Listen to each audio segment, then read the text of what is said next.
How we doing, folks? Good morning. Loading. We got a tournament starting with Mismagius in about 9 minutes. We are loading up some of the viewer decks we had submitted before I went live. Got some fun ones this morning.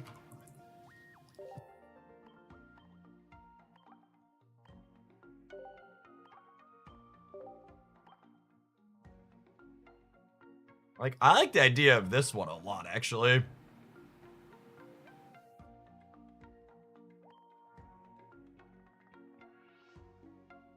It's Manaphy Yanmega with Magnezone as another way to Dawn Battery. It's kind of a sweet idea.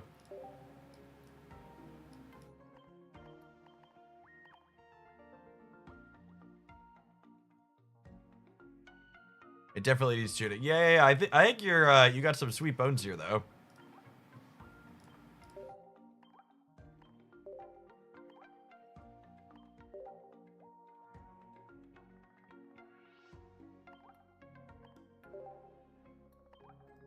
Yeah, and Yanmegaing people early is real solid. This just has a couple of ways to do that. You can both Manaphy and Magneton into the Dawn and off.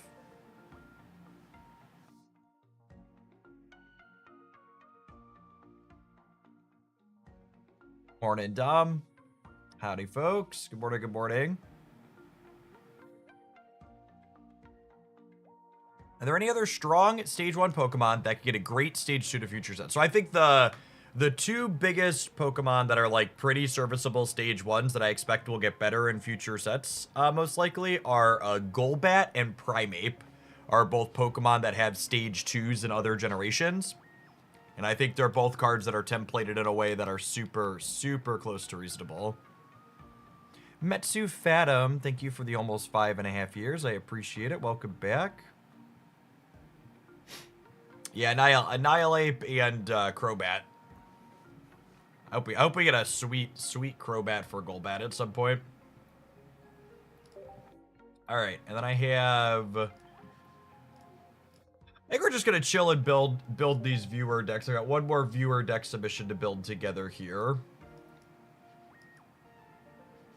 We got these two, and then I have a request to play Shaymin with Rocky Helmet, and then the rest is my choice.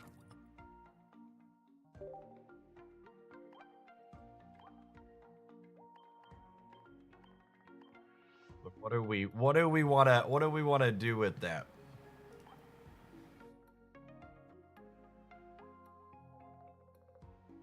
I don't think I want to just play eggs. That sounds boring.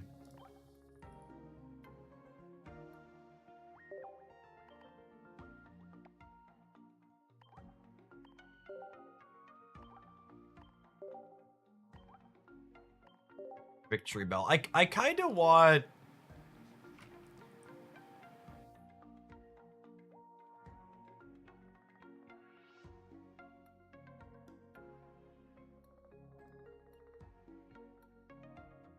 Build Melmetal, no Dialga. Oh, I kind of like that idea. I'd been meaning to try Skarmory Melmetal.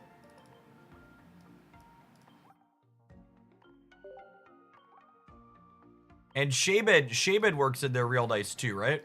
Put some capes in.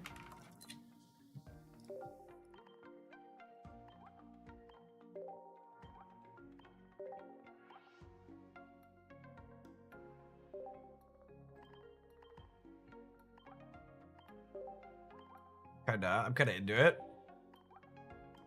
Melmetal with Where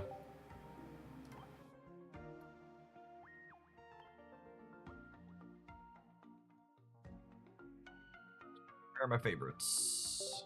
So we put in the non-optionals that leaves me with 4 slots.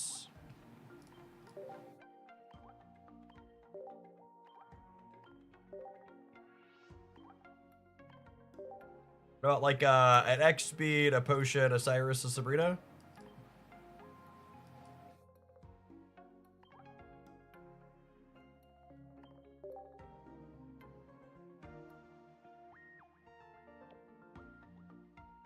That doesn't look terrible. I've certainly played worse decks than this on stream before.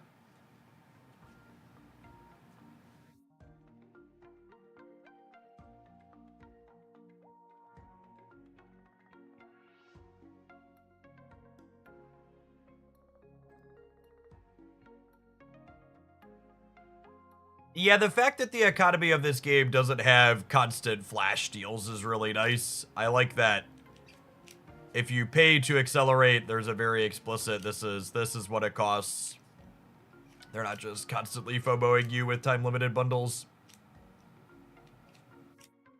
Don't give them the idea. We'll see. I mean, like, so like I've talked to before, I'm a daily Genshin Impact player, and they're a very successful game that doesn't do any of those flash style deals. And I wouldn't be surprised if Pocket followed suit. They just do like their one bundle with cosmetics each season, like they have been the Gardevoir into the Cynthia one now.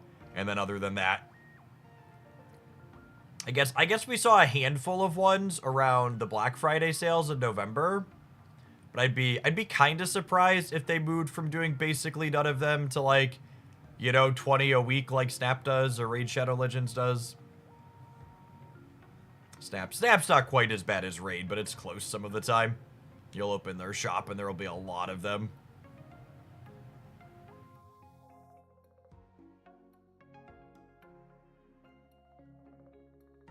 No promo Skarmory. Do I like promo Skarmory? I don't actually know the answer to that question. Someone tell me how I'm supposed to feel about promo Skarmory.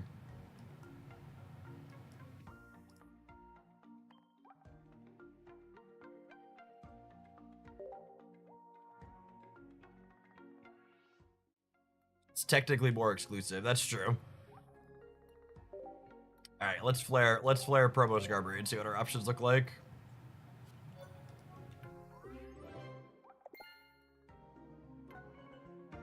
Oh, it's got feathers too. All right, we'll play promo Skarmory.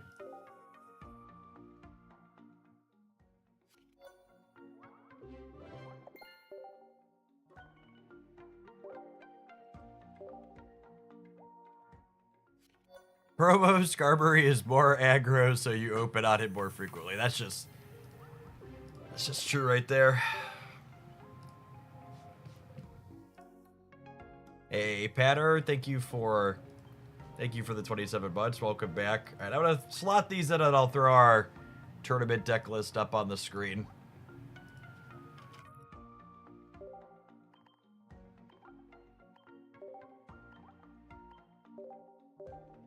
Energy. Okay, so against better judgment, I have registered Mismagius, aggro, tempo, whatever you want to call it, for a 9 a.m. tournament this morning. Because we were playing this yesterday, and it's everything that I love. So, we're going to get this out of my system this morning here, hopefully. Or we're going to win a whole bunch, and it's going to send me down a dark spiral of hat ladies.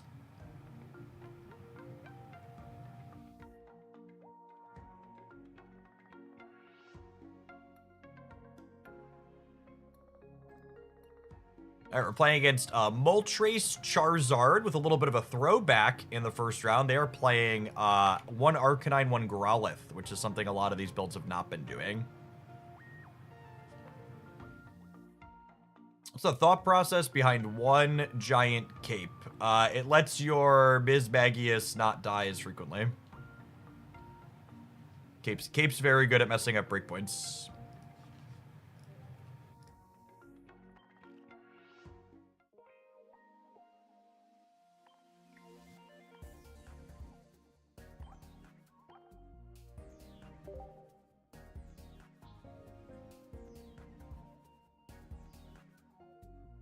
No gold, thank you for the 16 months. Welcome back.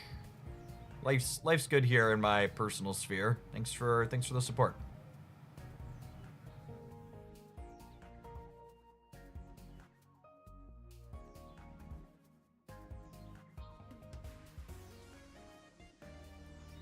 Only have 21 likes on the YouTube live stream. I should start the poll, huh? Did you know polls help streams get likes?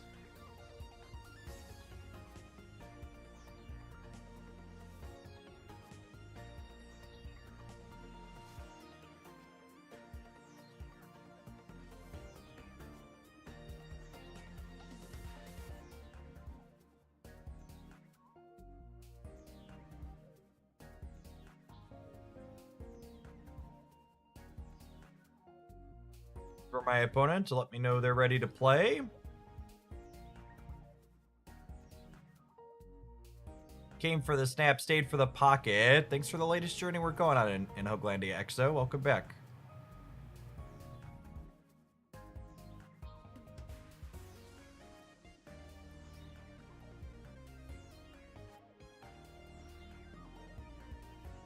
Would you sub out the second Mismagius for? You should not play a Mismagius deck without two of them. She's your finisher. It's like, this deck's already underpowered. Play something else.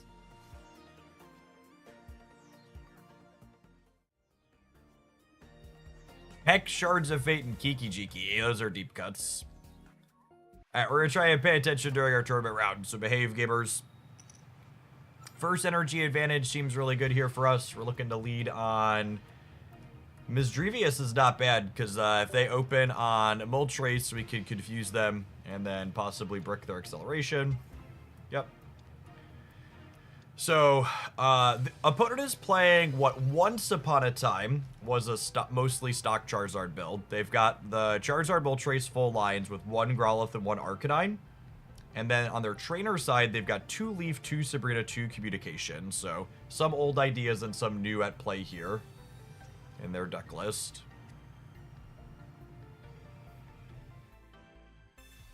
Yeah, Drills, thanks for re-upping the Prime.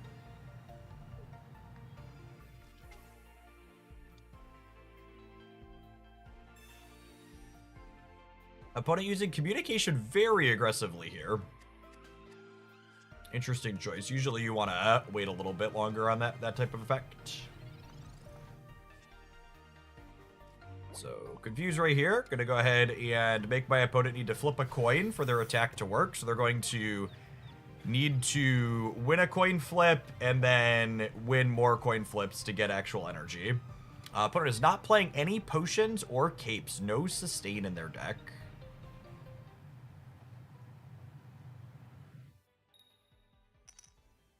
No energies for you, gamer.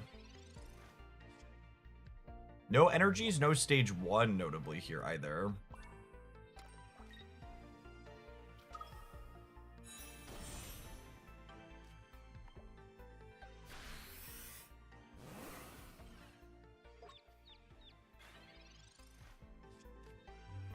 Trace very dazed and confused.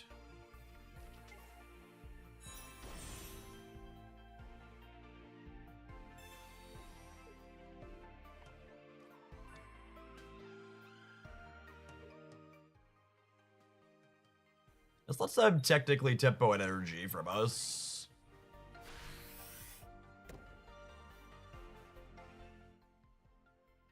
They won their first flip. How many of the next 3 can they win? 3 heads and 4 coins is pretty good.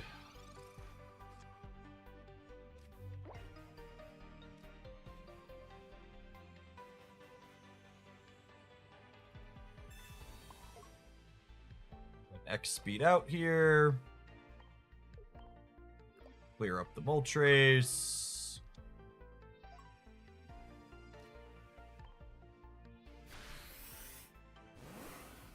A little bit sad that our Cyrus isn't a Sabrina to bully the Charmander. They do have a second copy of Sabrina, so we might see them drag this back up next turn. If they have second Sabrina to clear this and flip well on their confusion coins, we could be in trouble. It's worth noting, though, that once this Arcanine has damage marked on it, the Cyrus is in play. Okay.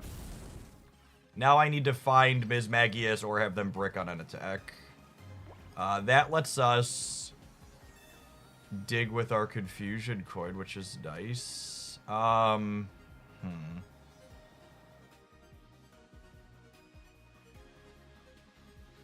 Oh, you know what? The Azelf is just lethal, right? They don't have any potions or anything else, and they only have Sabrina and Osiris. So if I Azelf and tag this Charmander here, and then retreat the Mismagius, next turn this can only go to 70, and then Cyrus plus Mismagius finishes.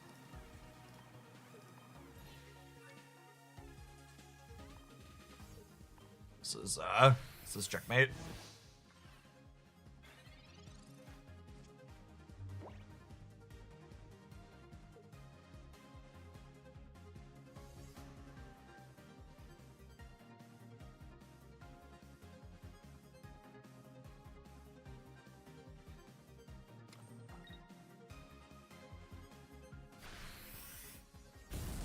They pick up a point here, and then Cyrus is lethal for us.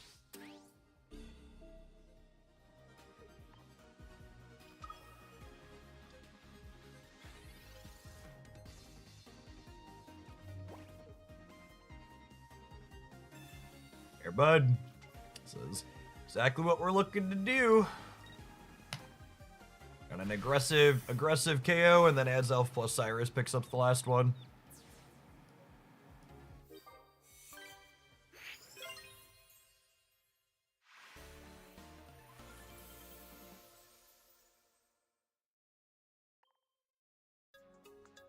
How much do you think you'll struggle for content if there's really 8 weeks between A2, A, and A3? It'll depend on what the card pool looks like and how diverse the metagame is. We were still finding new decks at the end of 6 weeks between the last 2 sets, so. For people are familiar with my background too, I came from Magic the Gathering, and when I was playing Magic the Gathering, that game only released sets every 4 months then, as opposed to every other week, so I have a lot of experience with longer release timelines. Oratog, thank you for the 80 months. I appreciate the almost 7 years. Welcome back. Chrono Loop, thank you for the brand new primer. Good morning, good morning. First energy advantage definitely favors the opponent a little bit.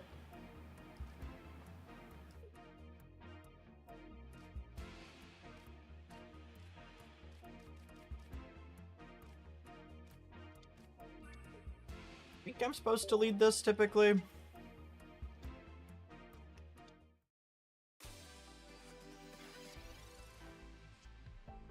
It's close though.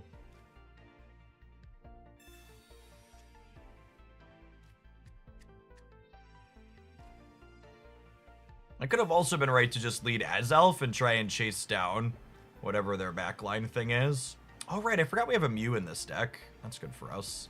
I'm gonna decline playing out any bench Pokemon here because I don't want to get Tempo Sabrina'd if I can avoid it.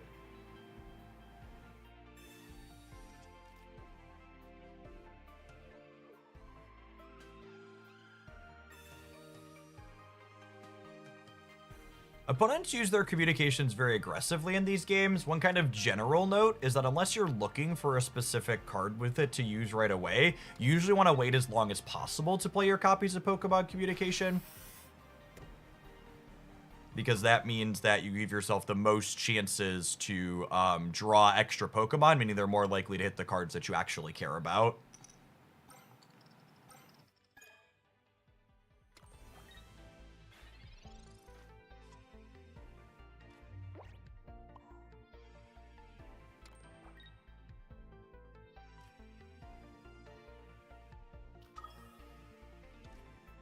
I want to make sure I play out something else so they can't, I'm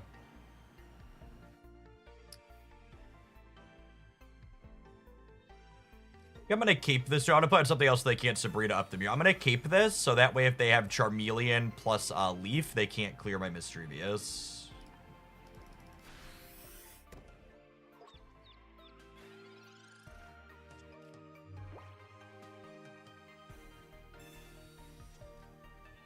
And now the game plan from here is likely just like all in the Mew, depending on what their evolutions are. If they don't hit the Charmeleon this turn, I might Mismagius. Yeah, no Charmeleon I think means we... I think no Charmeleon means we hit this, especially with them not threatening the Arcanine attack next turn because they missed on the confusion. I think we just get aggro here again.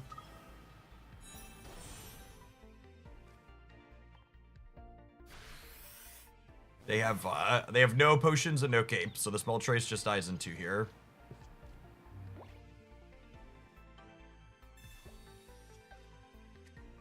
And they didn't have Charmeleon last turn, and they likely drew the Pokeball this turn, so we should be on a no evolution again here.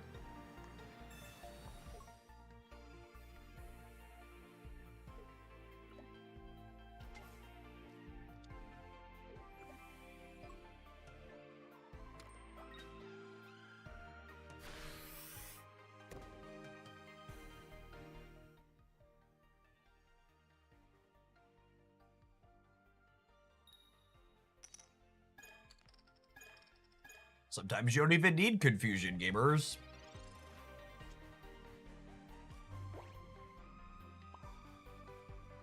I think I just want to brick their chance of activating the Moltres next turn, because I'm a 2 Cyrus deck, so having 70 marked on each of these makes it pretty likely that we just run them down with Cyrus here, yeah?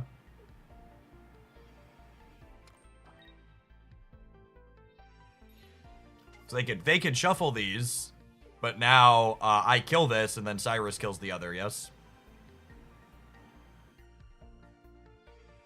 Mew, even if they, like, hit Charmeleon into Charizard, Mew's Genome Hacking deals 70 to Moltres.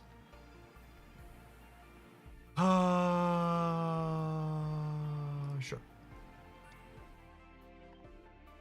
If I don't try X speed, this tempos me for a turn, but this is fine. With no Charmeleon, I believe they're still checkmated here.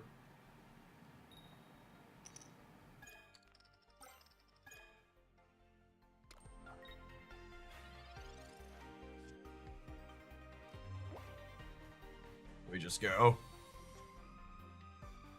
energy, swap, clear, and then Cyrus is lethal the following turn.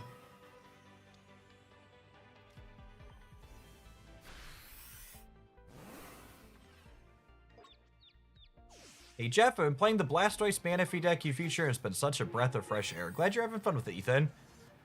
I think Palkia is one of the most underexplored archetypes in this metagame. People like settled on the Vaporeon build, and it's had pretty middling tournament results. There hasn't been anyone working on anything else.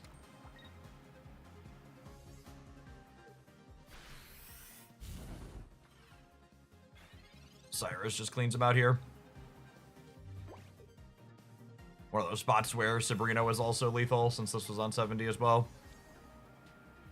Yeah, Hat Lady putting on a clinic this game for sure. This whole match. Real clean looking.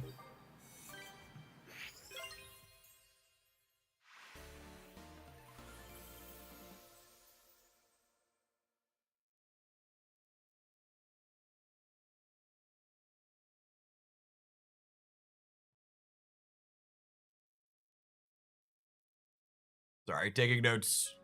Taking notes! We want a tournament match with Mismagius. Well, maybe we'll get a video out of it.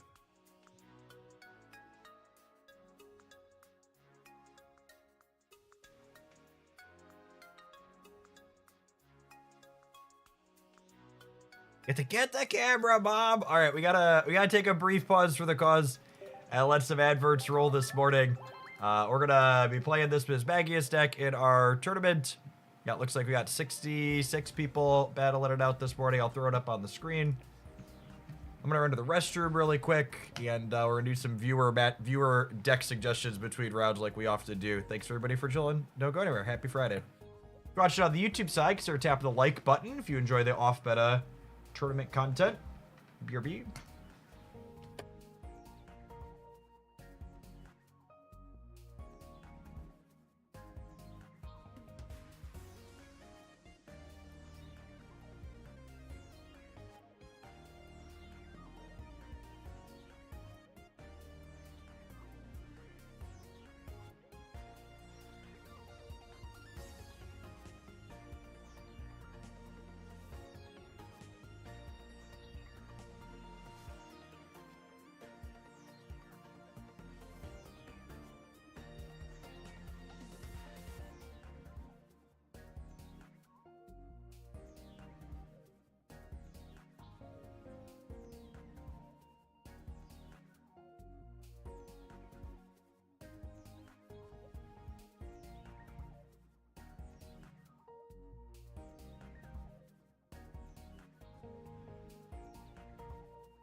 Time to hop on the bike here, too.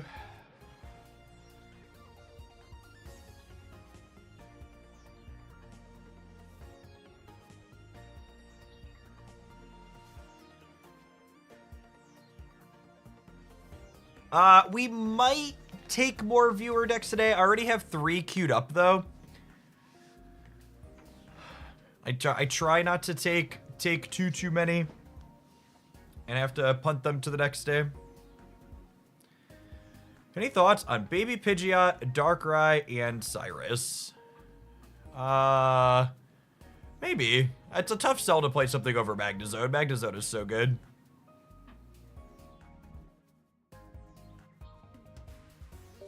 And then to add to the confusion with the title a little bit, but your deck did submit, not my dad, so believe it or not, I'm going to use it as an excuse to test another Mismagius deck I've been meaning to try. So this deck list featuring 4 basic Pokemon with Mew EX and Mismagius EX is the only Pokemon. Just put up a couple of results now. So there's two Budding Expeditioner. Yeah, I like the idea of this a lot. I think there's a chance that in a post-Cyrus world, Budding Expeditioner is a lot better.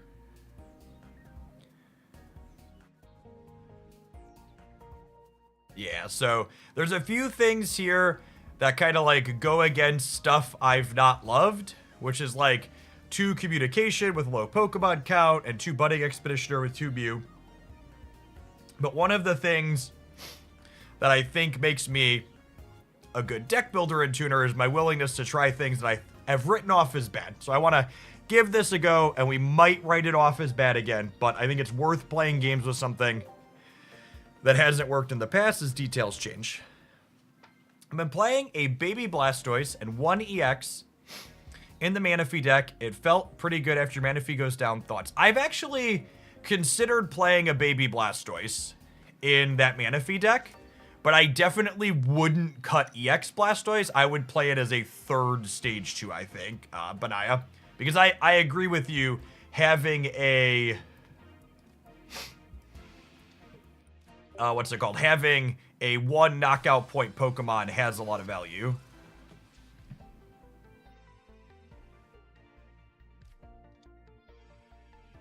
Thank you for the super chat. Appreciate it. This is not a tournament round, no. No, we're playing the Mismagius Tempo deck, which this matchup here is actually one of the reasons I'm super skeptical of this deck being feasible, because I don't know how we like ever reasonably punch through this type of stuff without an Azelf. I'm gonna not attack here because 270 hits all will clean this out.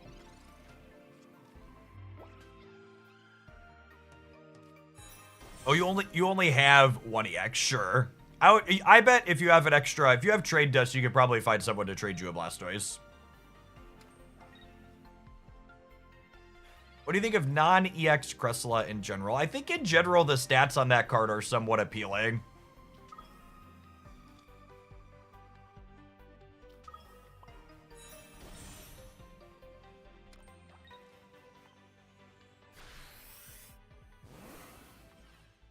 I don't know if there's a good core for it in general.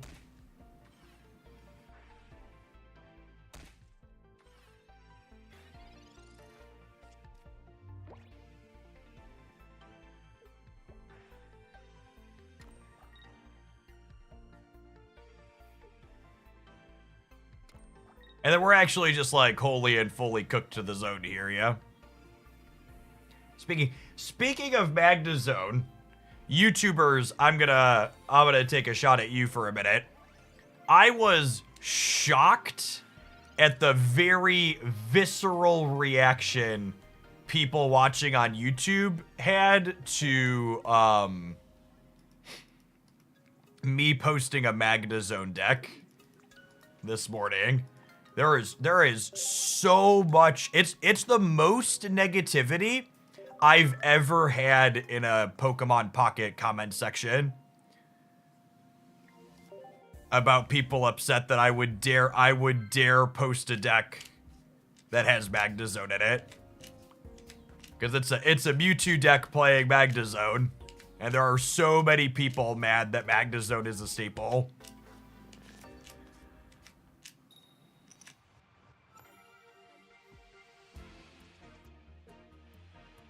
The comments were deranged. I want to Spraggle's videos with Magnezone in it too. Yeah, it's really weird.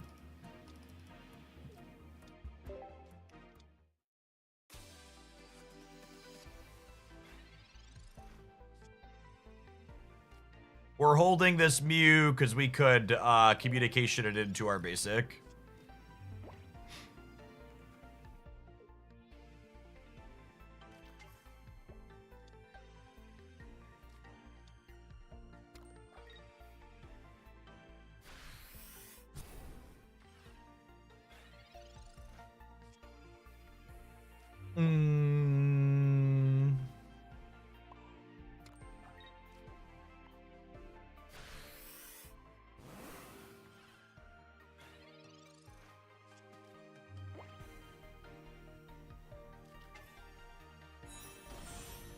Did someone explain the rationale for hate on Magnezone? It's just a commonly played card.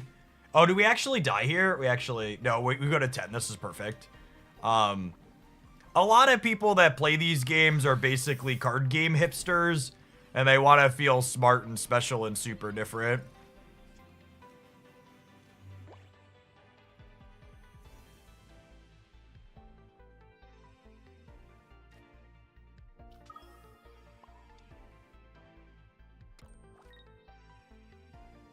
So if there's a format staple that goes into a lot of things, they get picky about it.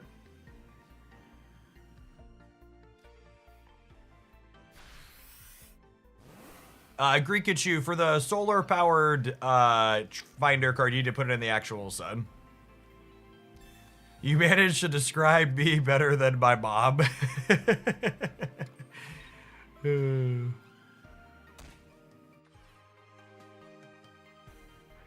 Magnezone is kind of the first colorless Pokemon staple we've had in the game, though, yeah?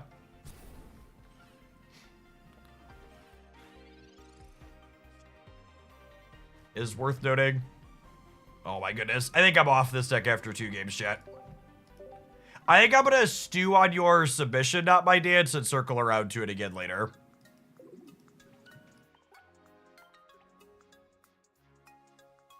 You don't count Farfetch'd. I feel like cards like Tauros and Farfetch'd aren't big finishers in the same way that Magnezone's a big finisher, right? Like the other colorless cards we've had are like more support cards or counter cards. They're not your primary attacker, I think is the structural difference.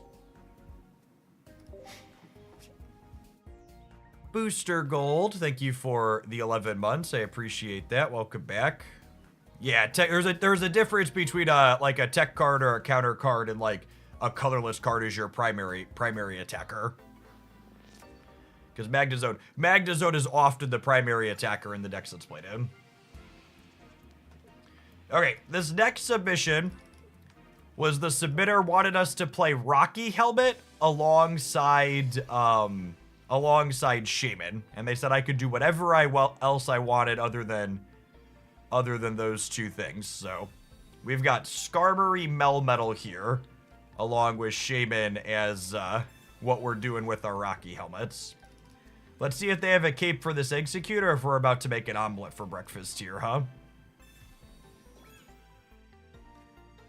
I don't want to play these out because these egg decks often play copies of Sabrina. And if they Sabrina me, they can tempo me off of scrambling the egg.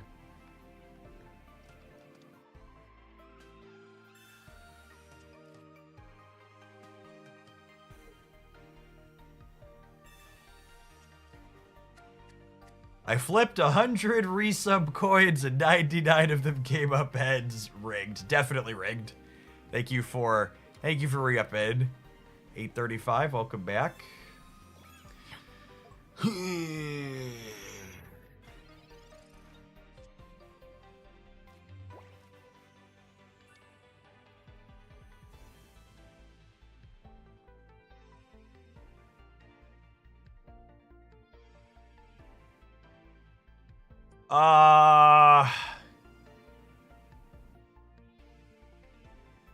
Unironically, I think I just build Melmetal.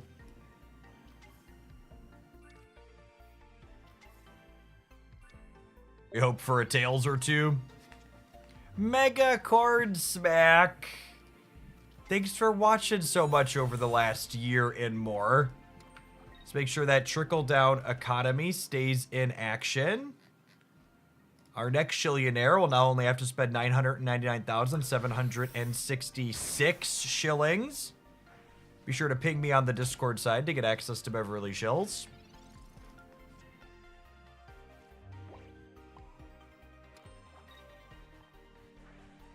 All right, so let the flower garden go to work here. We'll put this out. If they hit one more Tails, Melmetal has enough time to get fully charged up here.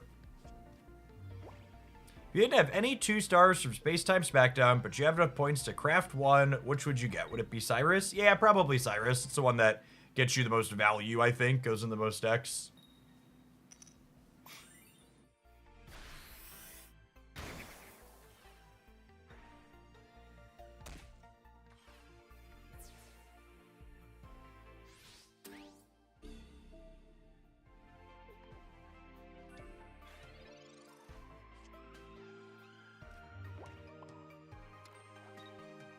We'll wait on this for a turn. It could be a surprise, potentially.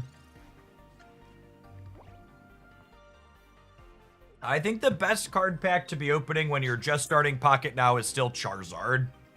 Charizard packs have Greninja, Moltres, Charizard, and Exeggutor. There's basically like 3 different deck cores in there. And then once you have enough staples that you're happy with from Charizard packs, I'd move to Dialga packs. Oh yeah, Starmie's not the metagame powerhouse it once was, but it's still a pretty reasonable card to brew with. I think my plan is I was going to make an updated best pack to open for 2025, but with us being 2 weeks out from the next set, I think I'm gonna wait until like 2 weeks after the next set to make that video. Is my plan.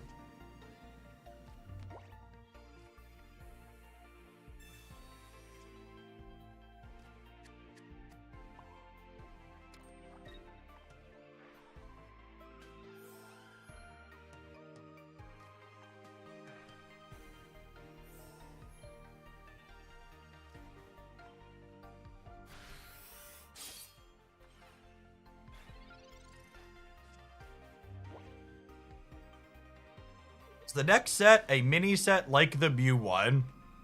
We have absolutely no idea how many cards are going to be in the upcoming expansion. So, for the low spending and free to play players who are somewhat appropriately... Oh, I should have played the Skarmory to play around this. I kind of want to be able to set up another Melmetal though. For the low spending and free to play players that are a little bit freaking out about the possibility of the set coming so soon, you should be aware that they moved up the timeline. That's so unlucky. They moved up the timeline for this next set to line up with Pokemon Day, and the set after it is going to have a longer gap.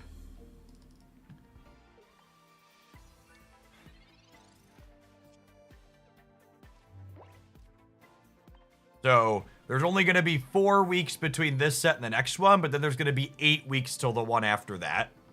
So they're gonna basically keep up with the... We're releasing two sets of card packs per 12 weeks is still going to be what they're hitting. It's a darn shame we haven't found our other Rocky Helmet. Does Potion plus Cape save me from an extra heads? It does, right? Because it gets me to 140, and I take 20 less.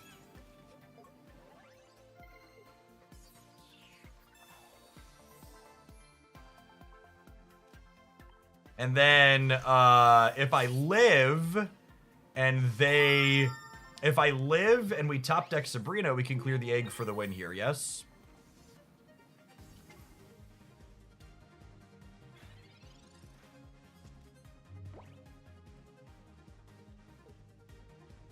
How highly would you rank Togekiss decks? Togekiss was one of the Many decks. Whoa, I'm glad that didn't happen during a tournament match. I don't think I've had a crash in a long while. Weird. Toad Kiss is one of the many decks I ranked in my roundup tier list video yesterday. You should check that out on the Hooglandia Pocket channel. Strange. Hopefully that's not going to be a regular thing.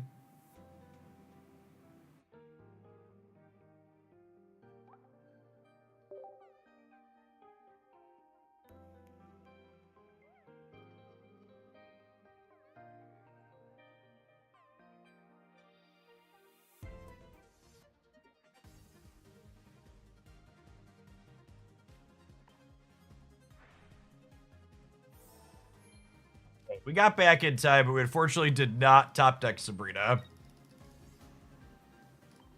So we're gonna have to just hope they low roll next turn to get it.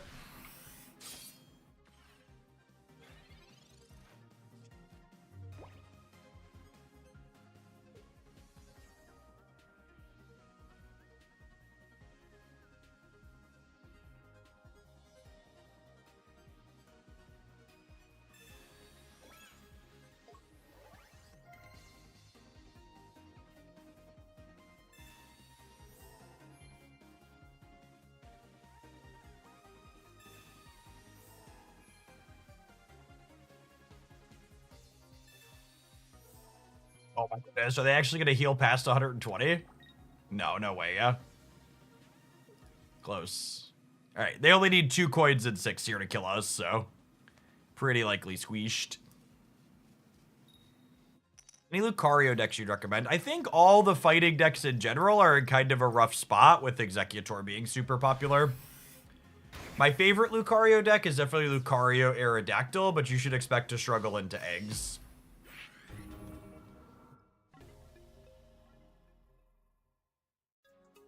I believe Lucario Aerodactyl was in the tier list roundup. Yeah.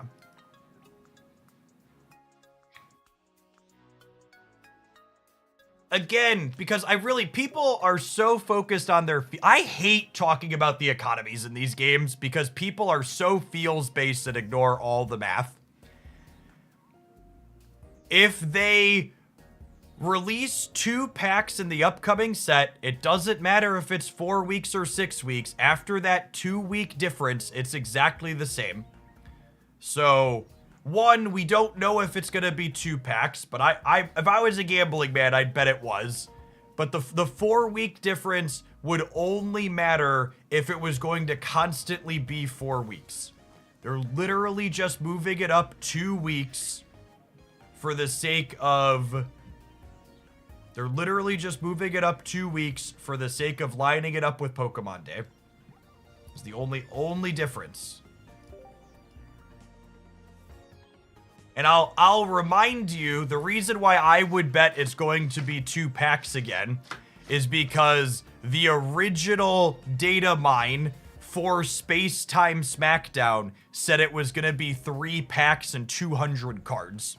And that ended up being 2 packs and 140 cards. And maybe they just randomly cut 70 cards altogether. Doubt. Press X to doubt. I would bet they punted them down the line. Would be my expectation.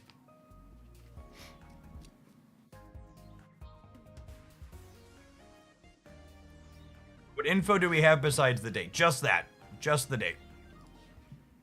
All right, we have our round 2 in the tournament. We're playing against Bastiodon Skarmory.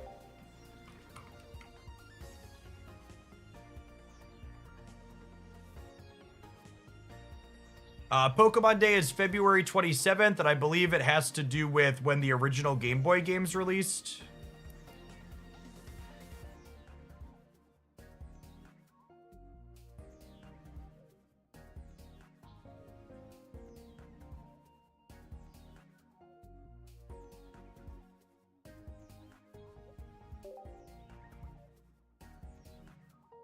Yeah, the Aerodactyl build of the fighting decks is the least bad against the Eggs deck, but it's still not favored.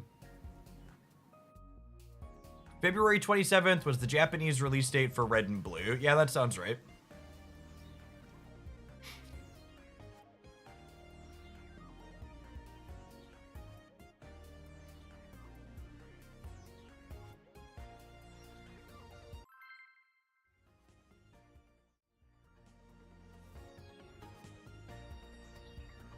So we're playing against Bastiodon, Skarmory, the 2 basic Pokemon special with 2 fossils. 1 Cyrus, 1 Sabrina, 1 Giovanni, 2 Cape, 2 Helmet, 2 Potion is noteworthy. Yeah, I think we just lead Mischievous into Mismagius here. And I'm going to decline playing this out because I don't want to get tempoed by their Sabrina. For those of you just joining us, this is round 2 of the tournament. We are currently 1-0.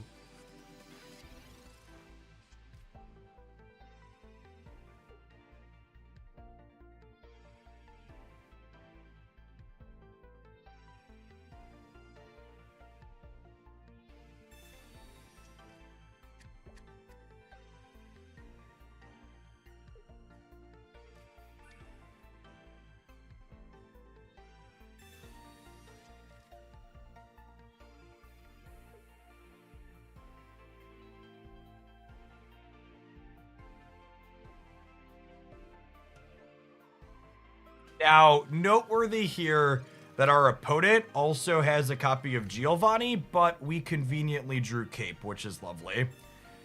I was going to say their copy of Giovanni means not playing a basic out to my bench is a little scary, even with the confusion, but now I can kind of have my cake and eat it too. They are notably not playing any copies of X-Speed or Leaf, so they can't truffle shuffle these and get a hit in this turn. They're going to have to win a confusion flip to hit me.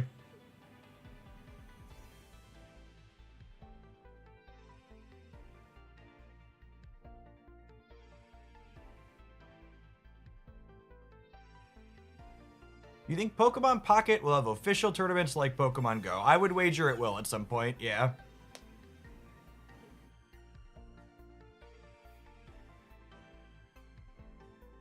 Given the thriving organic community tournament scene Pocket has, I wouldn't be surprised to see it get more official support.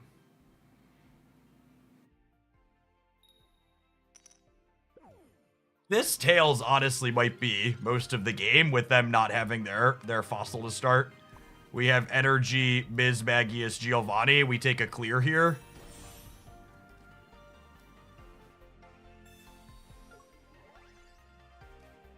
We are playing 2 copies of this supporter, so Farfetch can scramble eggs for us.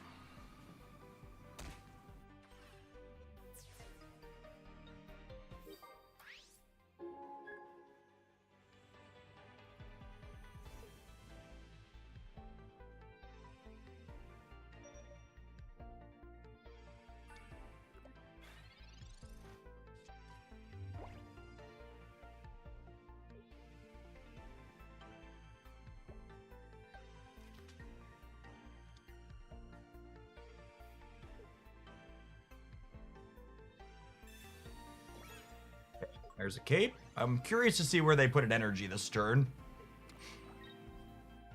They are putting it there.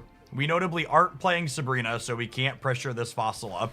But it's worth noting Bastiodon takes 3 energy to attack, so they're a ways off of being able to do something useful with this back one.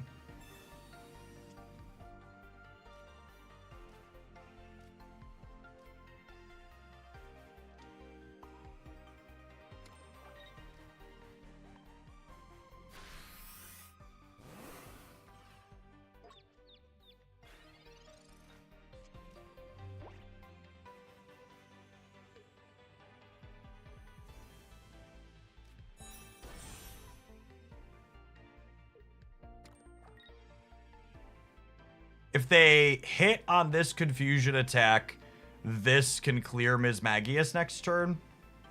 And then we could be in trouble.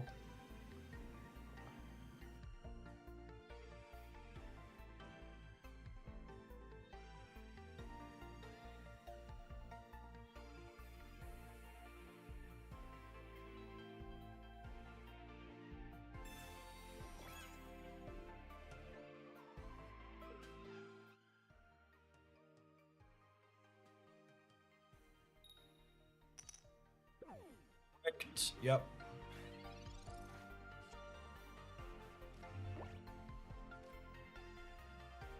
I would love to get this built up. And I think we clear with Farfetch'd here. So that way they can't put this up and hit us. Because really, I want to get confusion on their stage 2. Because remember, evolving clears status conditions. So I want to have a confusion for once they're evolved. Because then they have to flip a coin on every attack.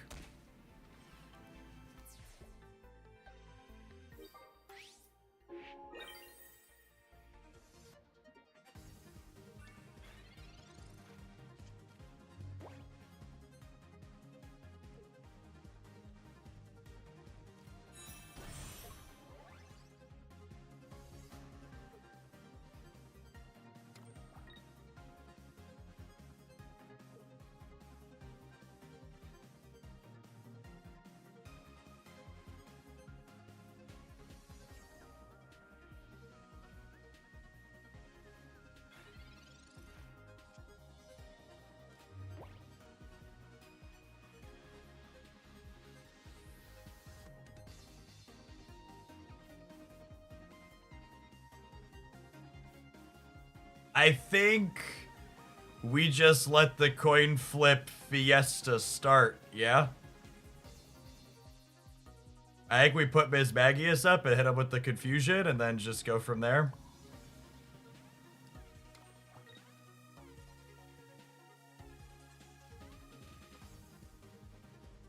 Like, does X speed matters?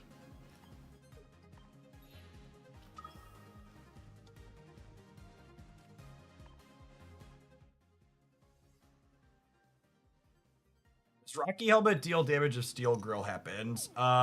It doesn't actually.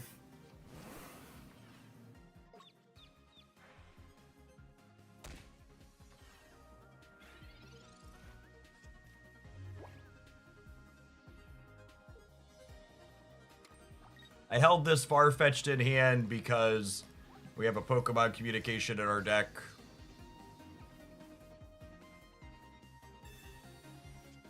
Opponent is playing 2 copies of Potion is noteworthy here.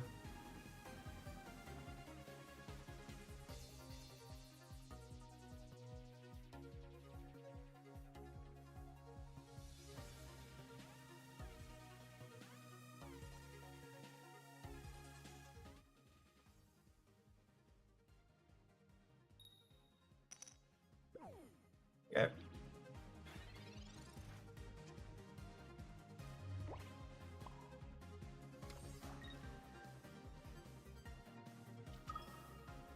It's a good draw and a good tails.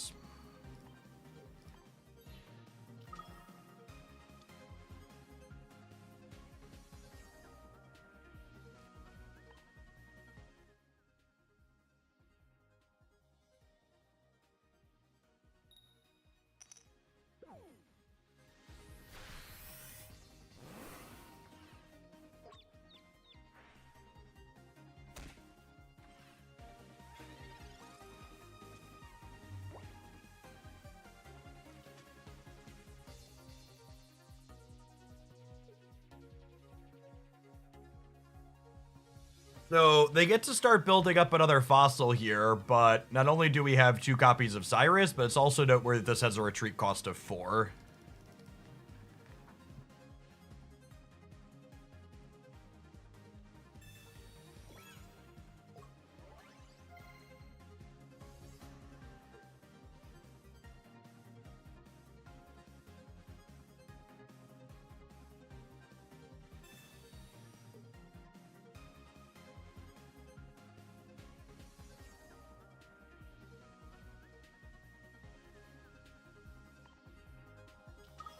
I want to give them this one because they have a copy of Cyrus. So if they knock this out, they could Cyrus this back up later and get their last knockout point.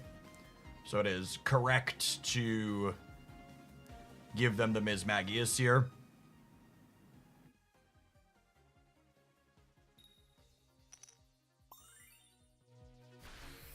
Yeah, they're on 1 Cyrus, 1 Sabrina.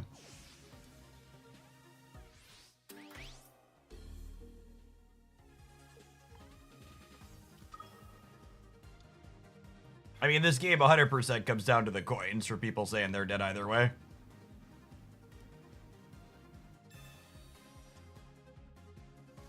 Is a combination of coins that lets my opponent win this game.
Yeah, they're gonna need 4 heads in a row, right? They need to prevent my attack twice. Oh, I can also pivot to Mew here, yeah? If they hit me. Because I only need 20 points of damage. They have 2 potions, though, too, so... I assume they're gonna potion with the Mew hitting the bench.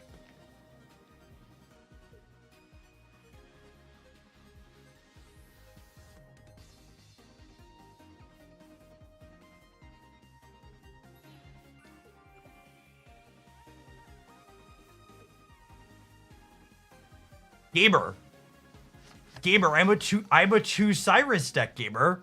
I'm guaranteed to have it, gamer.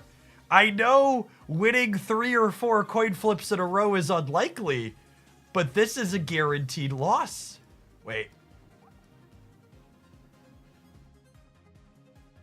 Okay, that works while it's on the bench for my attacks. No, it doesn't. That's what I read the ability. The ability says if this would take damage from an attack, any damage is on my attack flip. Okay, it doesn't say this has to be in the active spot.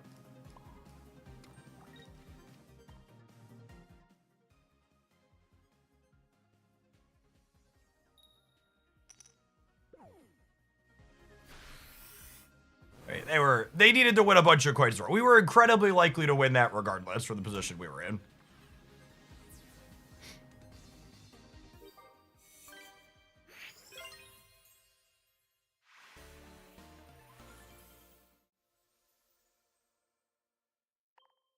So that was a very strong start for us. We had first energy advantage. We had Mismagius Geo.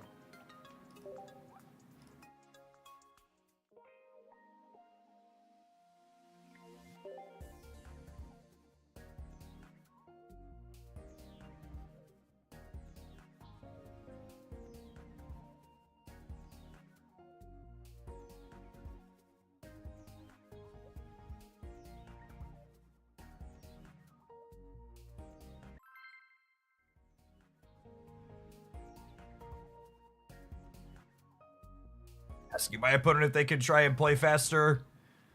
They burned a lot of the clock there. If they burn that much clock in the next 2, we're going to draw.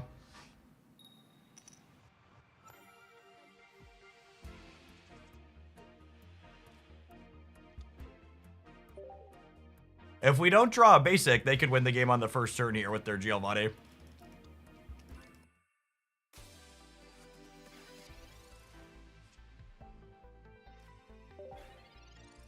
There are 7 basic Pokemon in my deck.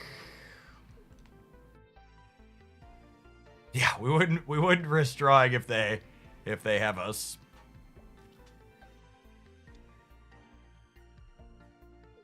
They only have 1 Geo, so they need Geo and a tool to end it.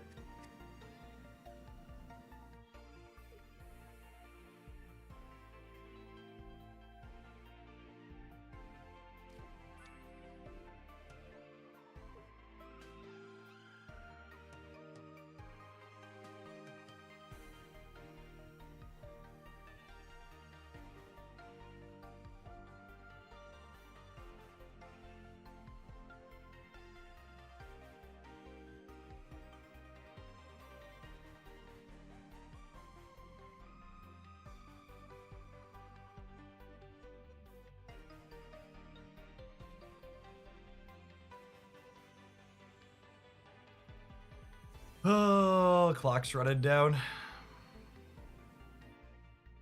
Do they not have a tool? Well, they don't have a tool. Okay.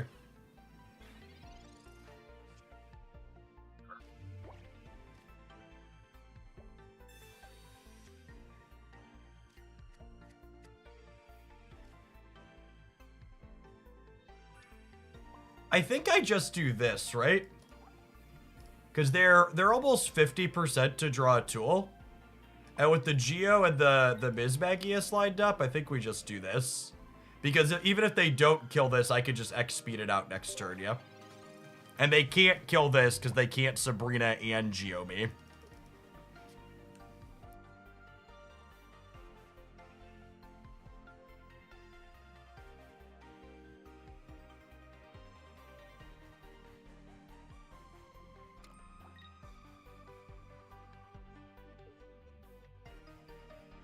If they don't have their stage 1 for this here, this game's probably over.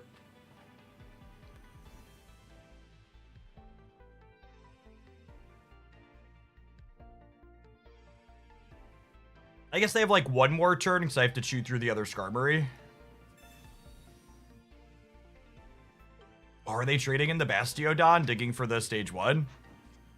I'm surprised they didn't hold the other Skarmory. That was probably a mistake.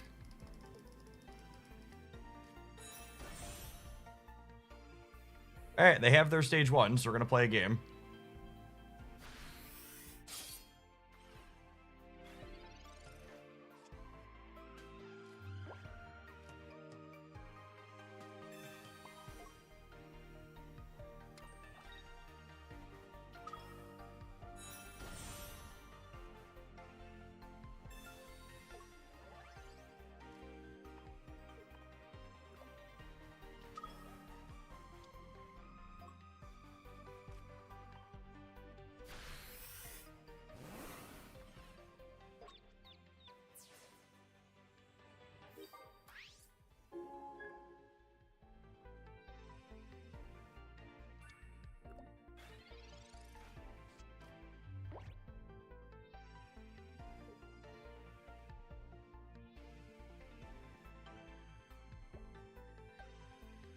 It's almost Fiesta time, yeah.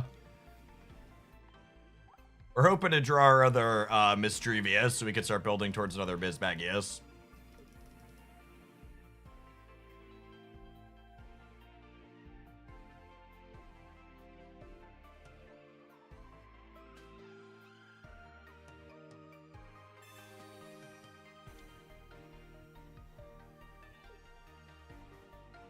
It's their one copy of Cyrus.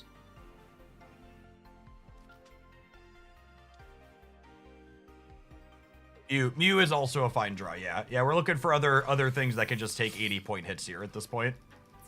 Azolf plus a hat also does it.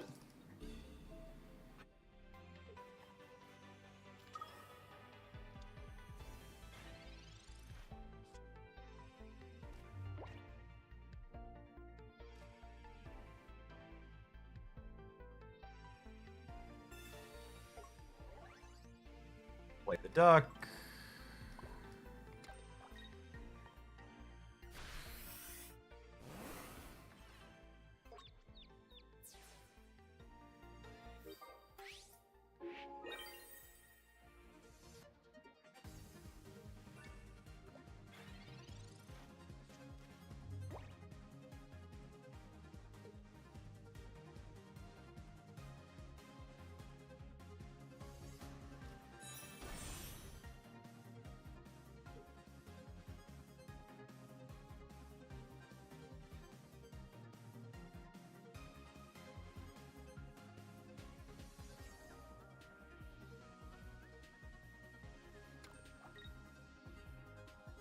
Cyrus not being Sabrina is so haunting here. It's definitely right to play the Cyrus in our Azolf deck, but...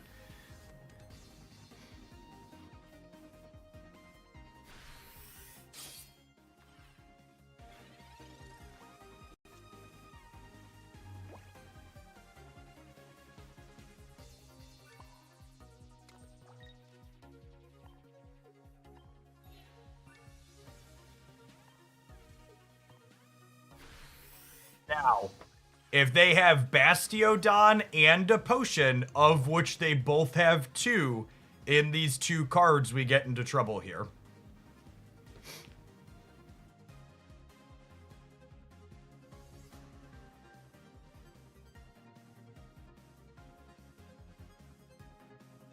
I don't think this deck can win the Darkrai matchup without 2 copies of Cyrus. Just so we're clear why I'm playing copies of Cyrus.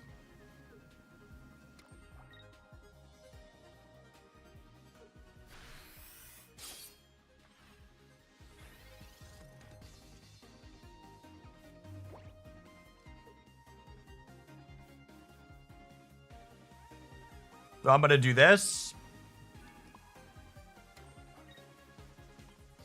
And we're gonna pivot to Duck, and we're gonna Quack this.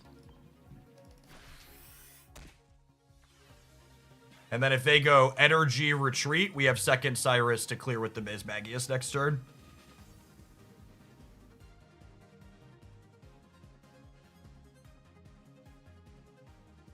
You know, this is one of those spots where, like, gamers really want to make changes to my deck for this niche matchup where a different card would be situationally better. But I am pretty confident I want this one.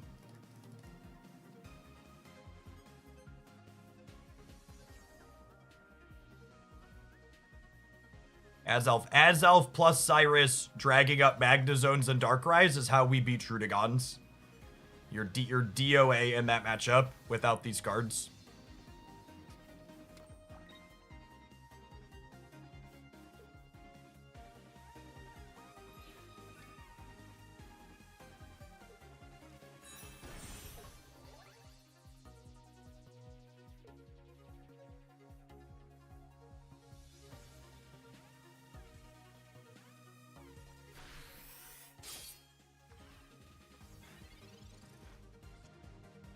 Bastiodon needs 3 energy to attack, and it needs 4 energy to retreat, so let the coin flip clown fiesta begin. Was I ever supposed to just hit the active one? No, because if they have second Bastiodon, I, like, lose on the spot, yeah? I'm out of Cyrus's now. So we are a heavy favorite from this position, but we are not a guarantee.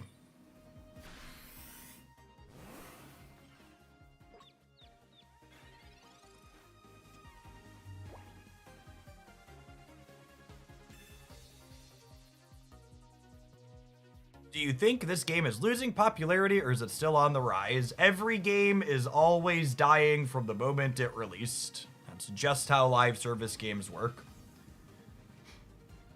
Pokemon Pocket will have a little bit of a burst every time they release new card packs, and then it'll taper off, and then it'll have a burst, and then it'll taper off, and it'll have a burst.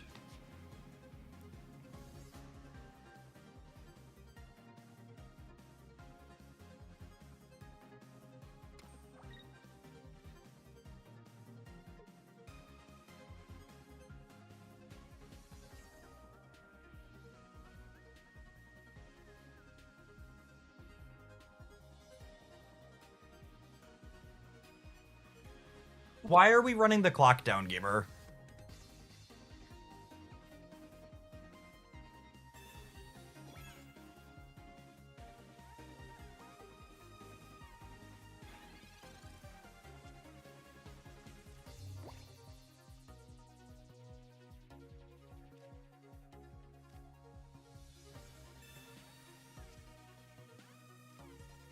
I'm requesting a judge on Limitless, just to get out in front of. I asked them to play faster and they didn't respond, so I'm just gonna get it logged in chat that they're slow rolling me.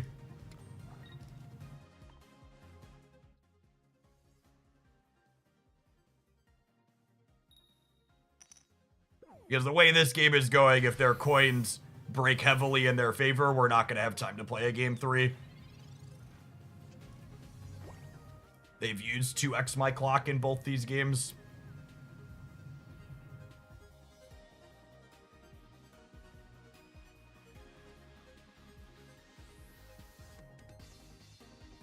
We're also at a point where, like, they literally don't have any lines. Like, literally the only choice they can make is playing a copy of Sabrina, and Sabrina doesn't win them the game with a single hit.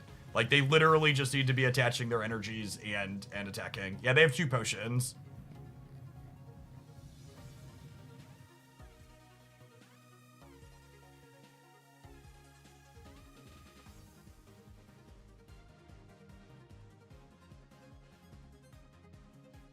Yeah, for those that can't see, the timers aren't on my overlay. My timer has almost 17 minutes, and their timer is under 12.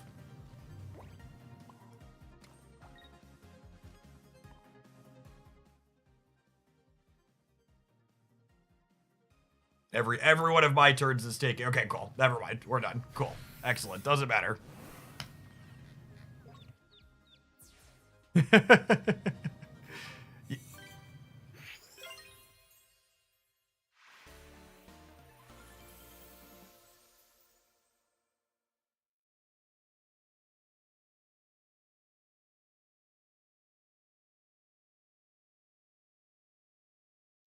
All right, we need to take a brief pause for the cause and let some adverts happen. We'll be back in 120 seconds. I'll throw the deck list up while that's happening. Thanks everybody for hanging out. Don't go anywhere. If you're enjoying the Mismagius tournament gameplay this morning, where we are 2-0 with this sweet off-meta deck, always playing in competitive environments and not just racking up win streaks in the random queues, be sure to tap that like button for more competitive off-meta content.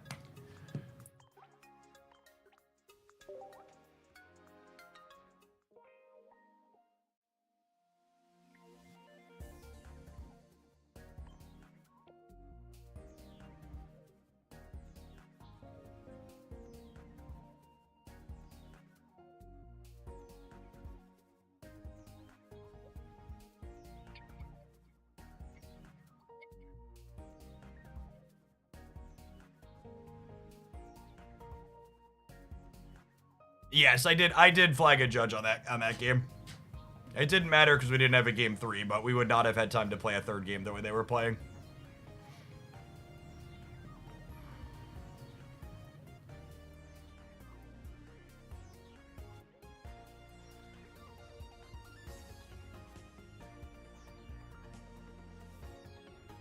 Prying to the judges cringe. Enjoy your channel ban, dipstick.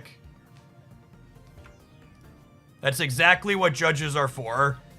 And that's the thing I don't miss about competitive paper magic. You know who hates getting judges involved in their games? People who cheat. Literally the only people who have any aversion to calling a judge are people who are looking to cheat. So if you have an aversion to calling a judge, you're the problem. Genuinely don't miss that aspect for my tournament grinder days. I think my number one thing that I would do when playing tournament magic that always confused people is I always made a point whenever my opponent was like, I don't know if we're supposed to call a judge here. My response to them would always be, if you don't think you don't know if we should call a judge, we should absolutely call a judge. Judge, come over here. They have a question. We need to sort this out and make sure they understand everything. Everything is above the board. I wouldn't be surprised if I called more judges for my opponents to my match than most other people at competitive tournaments. Because it's just like, if you're not scum, you should never have a problem with a judge being involved in what's going on that you're playing.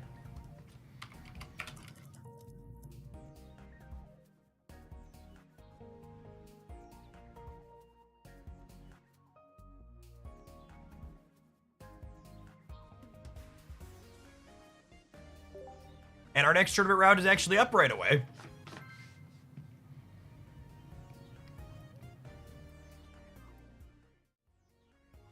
Out of the frying pan, into the fryer after playing against some, not even off-meta things. Charizard and Skarmory are both meta decks. We're playing against Darkrai for the first time this round.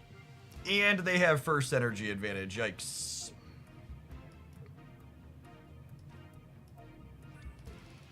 Quasi, thank you for the absurdly generous tier 3. Not playing card games anymore, but I still enjoy the vibes and I love watching the tournament content. Thanks for the almost 2 years of incredible support.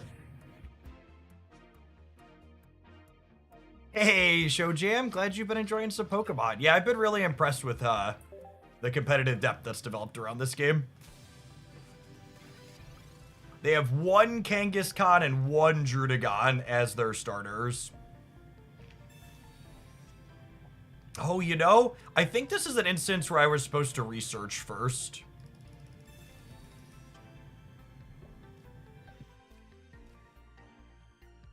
They have one Cyrus, one Sabrina.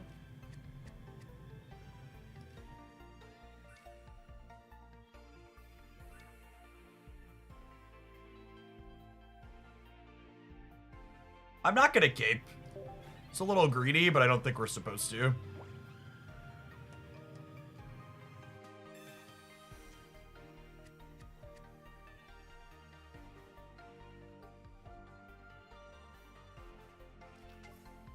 Always use Pokeball to thin my deck before research. Is that not correct? It depends on what you're interested in drawing.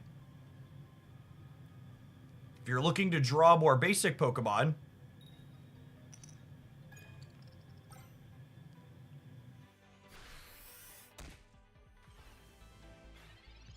you want to research and then Pokeball.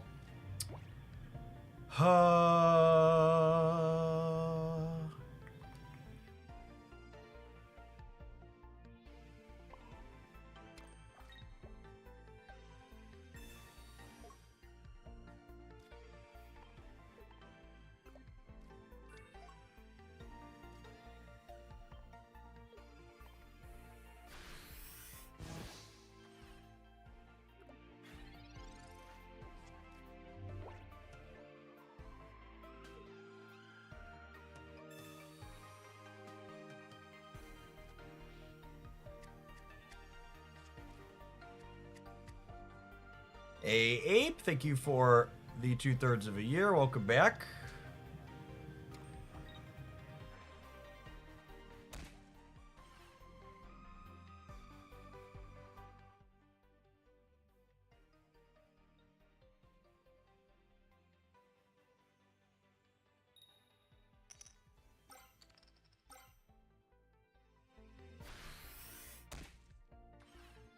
I think we're dead.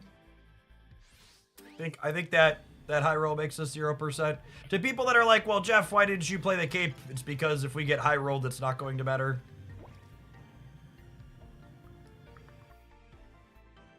Do I want a Cyrus here? I don't think so. I think the #1 thing people don't understand about games with variance by design like this is when you take a play on a spot like that as playing to not lose. I think losing this, I think if they hit double heads there, I'm probably dead regardless of if my thing lives there or not. And you should not make bad plays playing around a 25% outcome. I get that it feels bad and you always want to have the extreme knee-jerk reaction of, oh, I want to avoid the thing that felt bad for me. But it's just not good strategic tactical gameplay to play around 25% outcomes when you need them to not happen regardless. I think there's a good chance we're torched anyways. They had their Kangaskhan to start, which is a 1 in 6, and then they also had first energy advantage.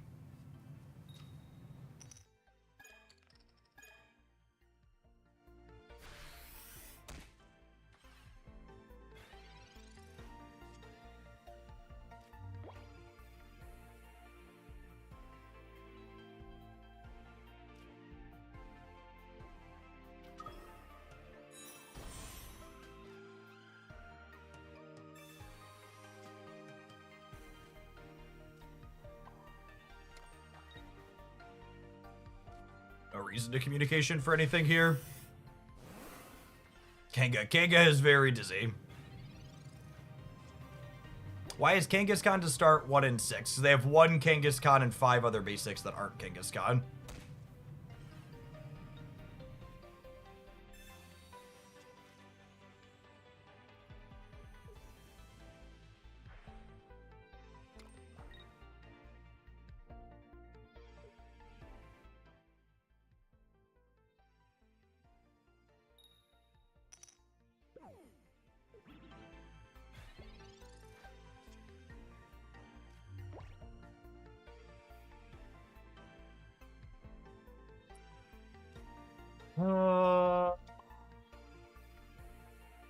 don't have a line to not be dead to their one Cyrus, so we're just hoping it's buried.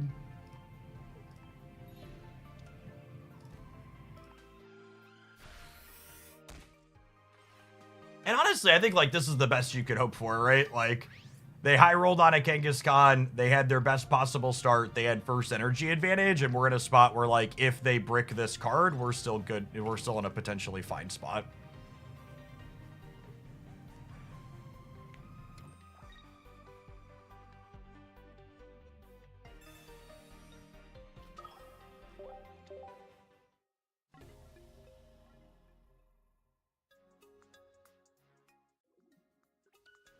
For people wondering why I conceded before seeing Magnezone there, if they didn't have Magnezone, they would have put Darkrai up for lethal, so they definitely have it.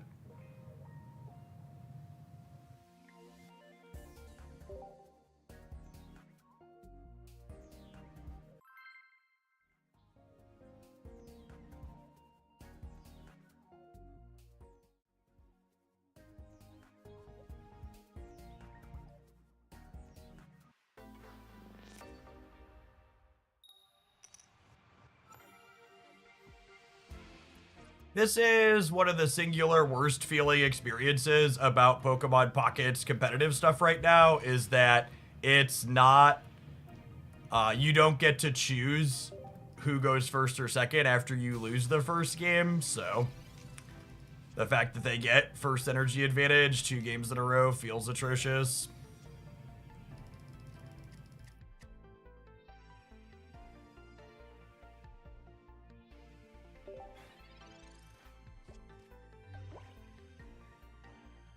They don't have Kangaskhan, though, which slows them down a lot, which is nice.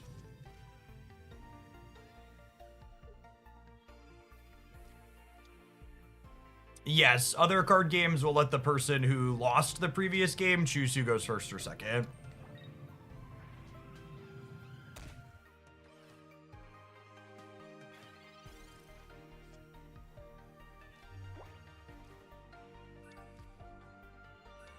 I have my X speed at least to, like, truffle shuffle my leads, which is nice.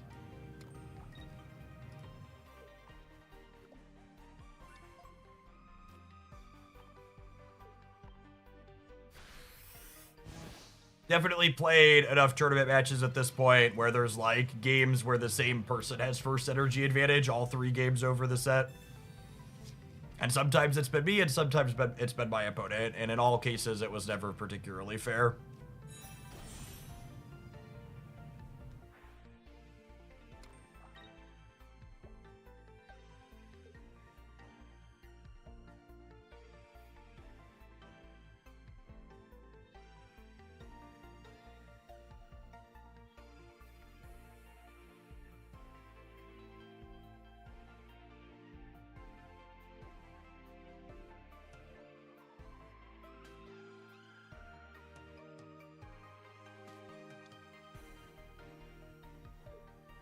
Are they debating leafing into the Kangaskhan? This pause feels like they're debating leafing into the Kangaskhan.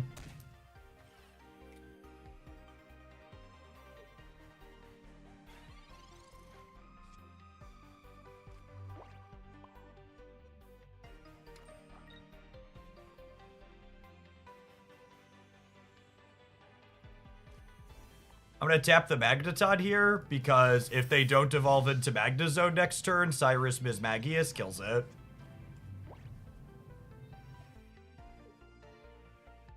And if they do evolve into Magnezone next turn, they're done using the charge. This position is why it's so important to have 2 Cyrus in this deck and not a split with Sabrina.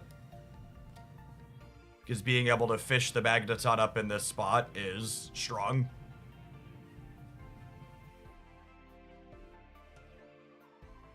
Again, I'm never going to lie to you about the power level of a deck that I'm playing. I enjoy playing, like, weird underpowered off-meta things, but this deck has lines.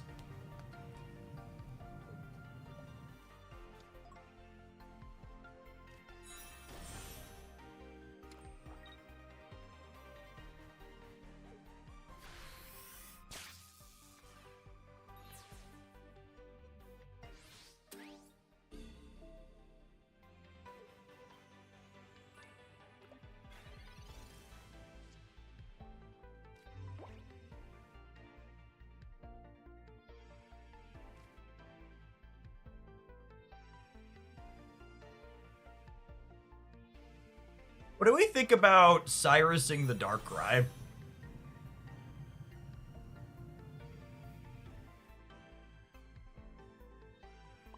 I think I'm into it. They already played a Leaf.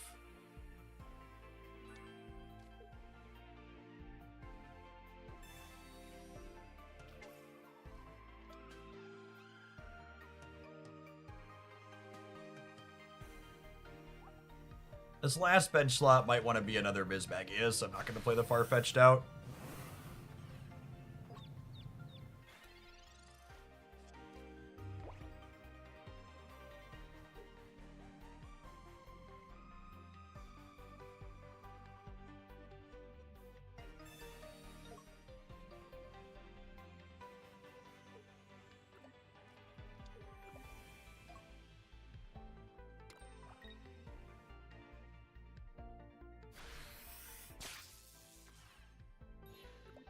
I need a cape. I needed a cape without needing to research.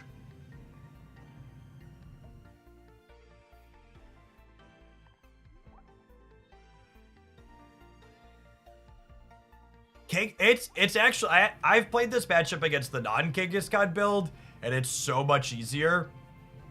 Their Kangaskhan here is the reason I'm dead.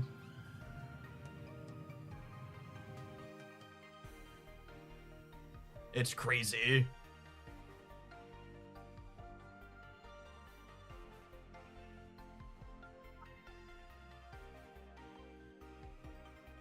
Them bricking on Cyrus is more likely than them bricking on Kangaskhan at this point, so I'm gonna play around that.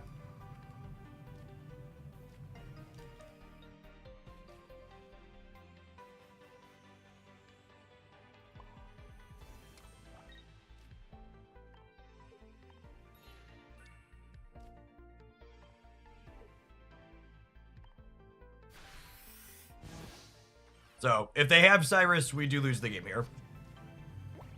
But they only have one of those. And they're only 13 cards into their deck, so their odds of having Cyrus are they win with this 75% of the time if I leave this in. Their odds of having Cyrus are only like 60-ish% at this point in the game.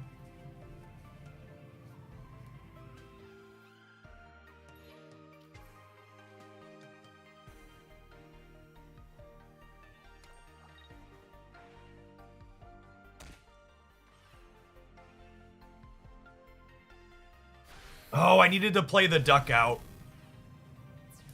I needed to play the duck out.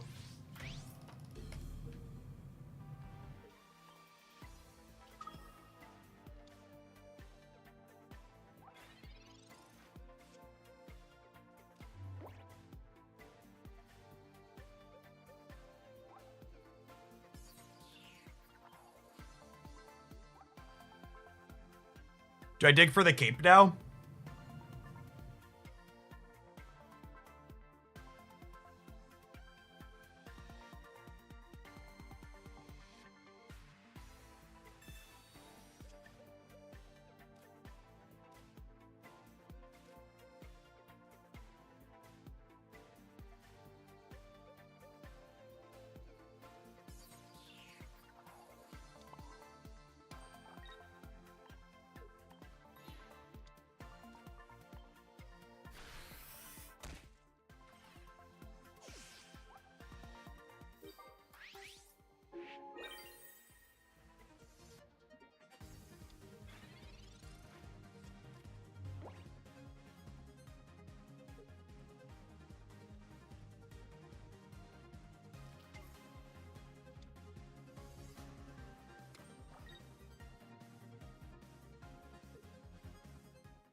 Is that checkmate? They're out of Leafs. I think that's checkmate. So I pull this up, I crack them for 40, and then Mismagius Geo cleans it, yeah?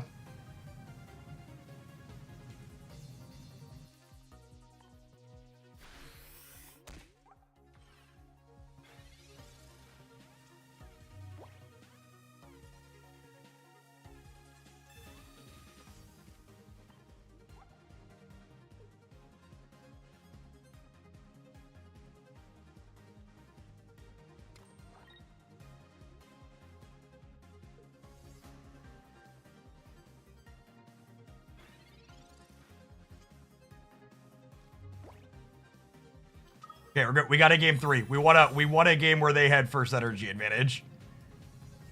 We won a game where they had first energy advantage. Scrappy gamers. Scrappy little ghosts with hats. And again, I don't know if this deck is good, bad, or otherwise, but like a deck that gets to play games like that it's just so satisfying. It's all I want out of a game like Pokemon Pocket is to play games like that, where there's tension and there's lots of choices and sequencing. Give me first energy advantage and give them not Kangaskhan on 1.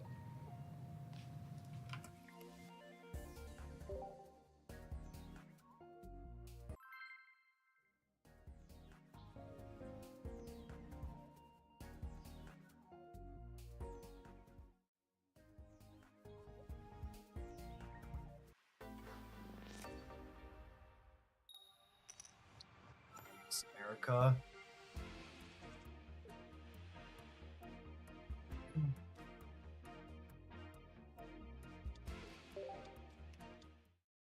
Alright, no Kanga at least.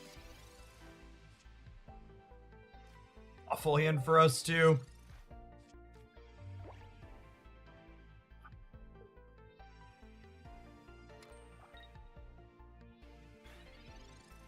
Awful hand for them as well.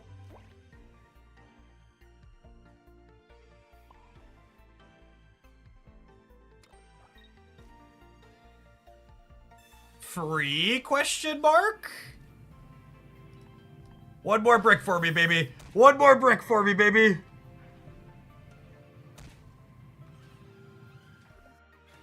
All in on the duck. Please die. Please die. Please die. Please die. Please die. Please die. Oh, they have their cape. Okay.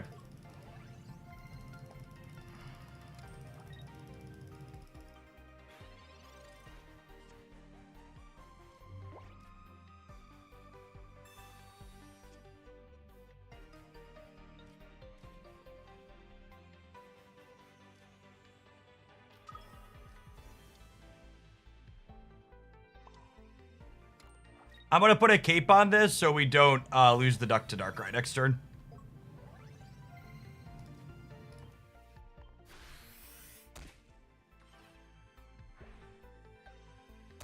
After all that, Jeff wants an easy game. I want an easy game because they had first energy advantage 3 times, okay? I deserve it. I deserve it, okay? I'm due. I'm due.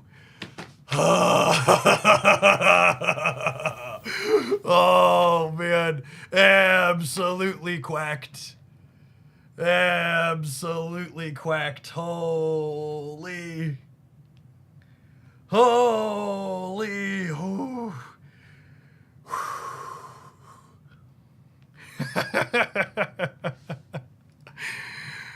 Them's the beats. Them's the beats.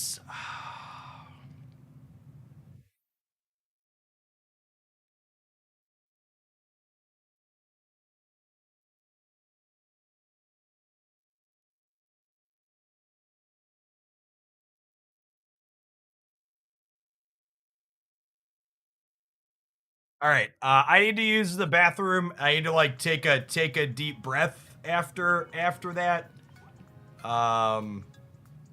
There's 13 minutes till the next round pops theoretically, but there's only 3 matches going, so it probably won't be that long.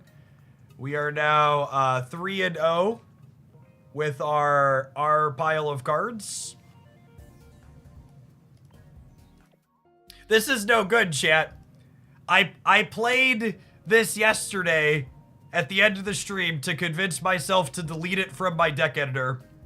And then I was like, okay, I'm going to run it in the tournament to convince myself not to play it on Saturday. And now I'm here.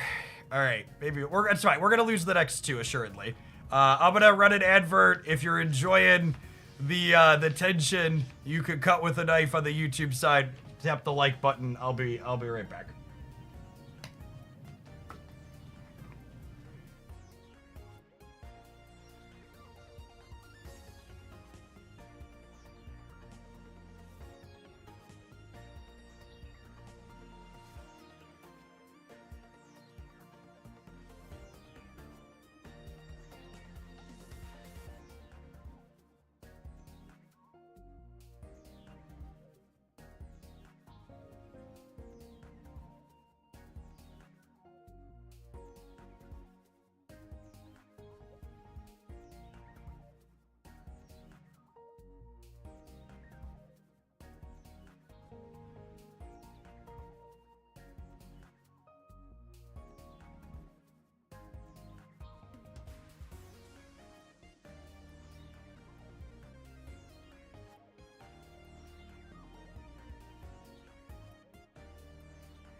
For all the regulars, I'm going to be playing a tournament live tomorrow because I'm going to be off Monday, Tuesday, Wednesday next week. So I'm going to do a solid tournament stream the Ursi Day tournament tomorrow. Playing something, God, probably this. And then I'm gonna be off Saturday or Sunday, Monday, Tuesday, Wednesday. Is the plan. The folks commenting on my awesome shirt are one of my longtime sponsors, Into the AM. They make the sweaters and the t-shirts you see me wearing with their awesome colors. You want to stand out in a crowd and have clothing that feels great to wear, check them out using code Hoaglandia. I thought I dropped from you.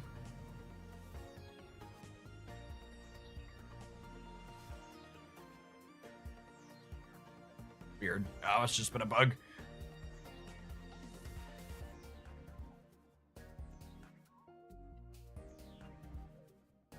How am I gonna get work done next week? Asking the real questions. All right, our break is done. Let's go back to playing a couple of our viewer decks we have between rounds. What were we doing? Oh yeah, Melmetal Shaymin. We played one match with. Let's hop in here, huh?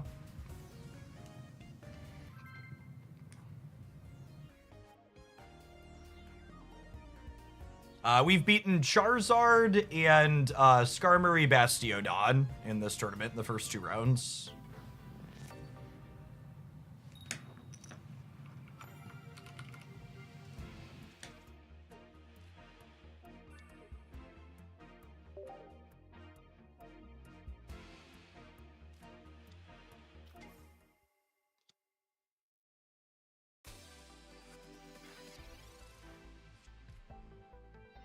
No Poke Tools yet, but we've got a deck thin and then a bunch of looks here at it, which is nice.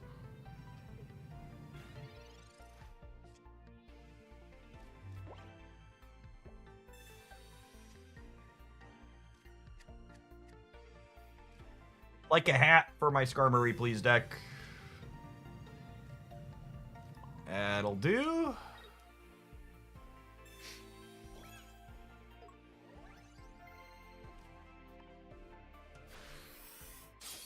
We didn't find our baby Melmetal, which is what we really want next turn, though.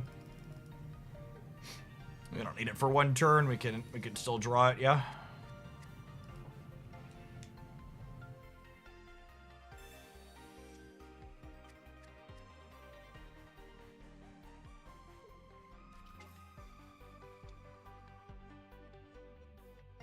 We're playing two Shaymins in this deck. This deck was a build-around request to play a deck that had Shaymin and Rocky Helmet in it together.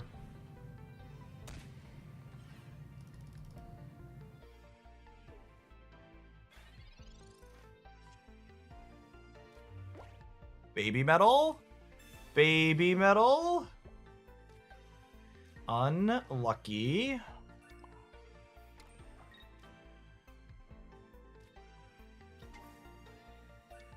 Get to healin'.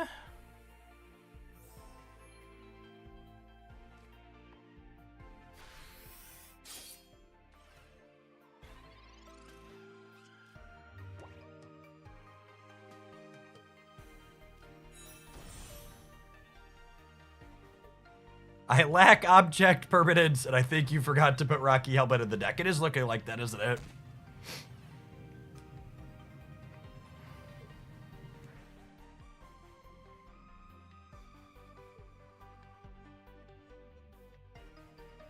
think there's a chance this other Darkrai is going to solo us, unfortunately.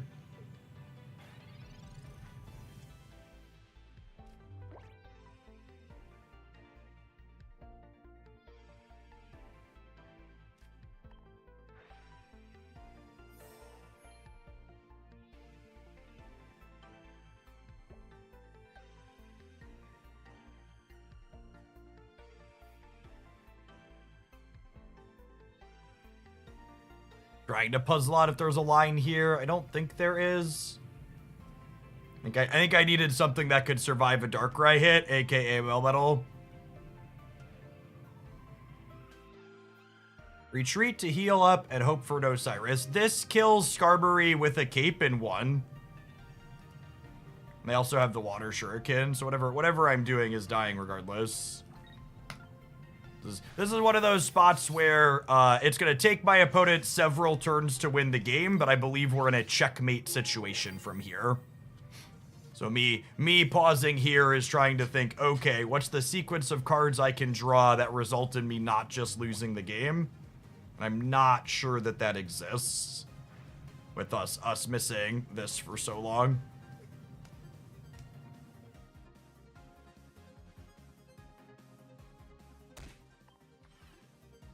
There are definitely matchups where Skarmory's can pull through. How can we be in checkmate? We have 2 points and they have 0. Yeah, exactly. If I draw Melmetal next turn, I put first energy, hit them, they clear this. I go second energy, evolve, put it up, they hit me, I go third energy. Yeah, I think I needed one more. I needed it the previous turn, I think. I think Shaymin is great. Yeah, I really like the Shaymin Greninja deck I posted the other day. I think it's sweet.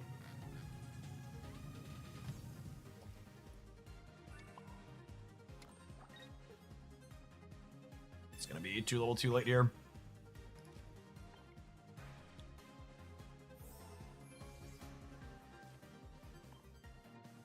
Needed this energy that's on here to be on here. Because then we'd be going to 3 plus the evolution, we'd take a hit, and then we'd clean.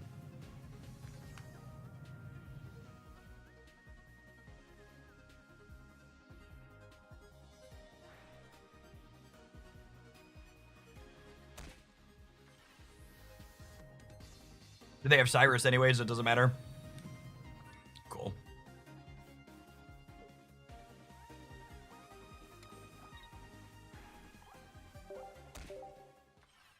You take them game actions, gamer.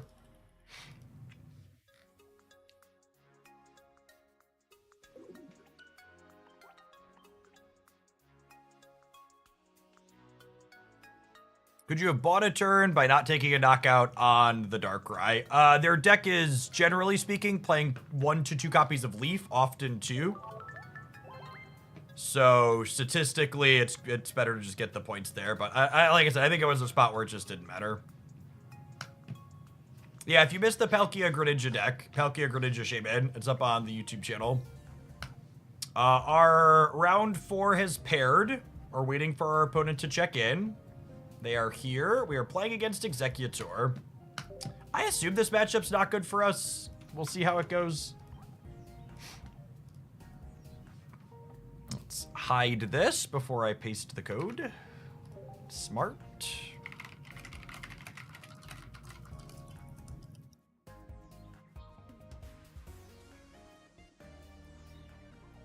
Yeah, the ideal start here is they have just an egg and we have a Farfetch'd and a Giovanni to just scramble them and get a freebie. That's our game plan.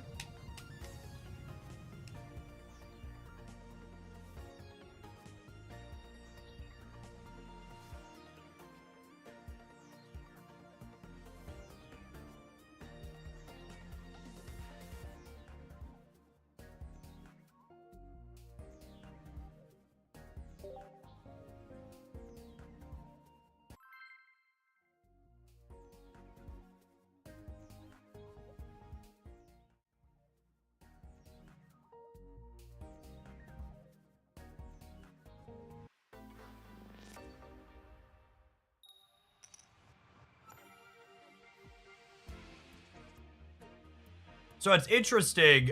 First energy advantage is actually worse for us here because it gives us less chances to scramble their egg with the Farfetch'd and the Geo. So we'd prefer to go first in this matchup. Because if I go first, I can research into Duck and Geo to use on the following turn. And then my opponent here actually not respecting our opener at all, they could have lost the game here by not playing their basic out. If we had X speed, Farfetch, Giovanni, they lost the game. So it's unfortunate to not be able to punish someone making a colossal mistake, but it is what it is.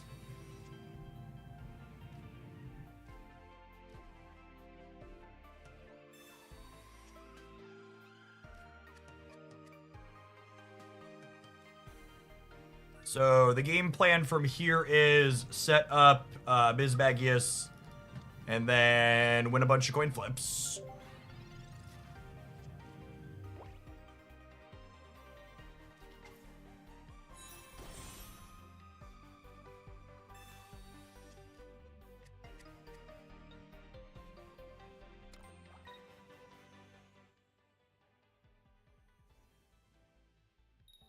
No, Azelf can hit their active Pokemon as well.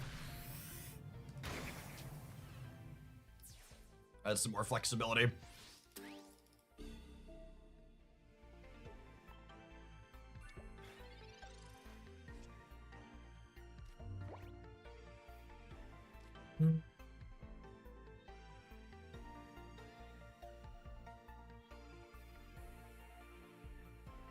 I might want Azelf to pull a Celebi off the bench at some point.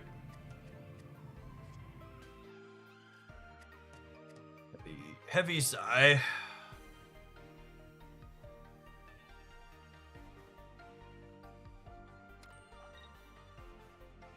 Oh, you know, I should play this and put an energy on it, actually, because if they hit 2 heads in a row here, I want this out. Now that I've committed the energy here, we won't, but that was a mistake.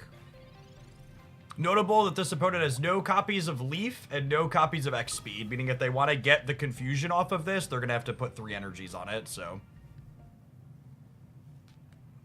So Tails here is nothing, and then, okay. It's the way the cookie crumbles sometimes, my dearest video gamers.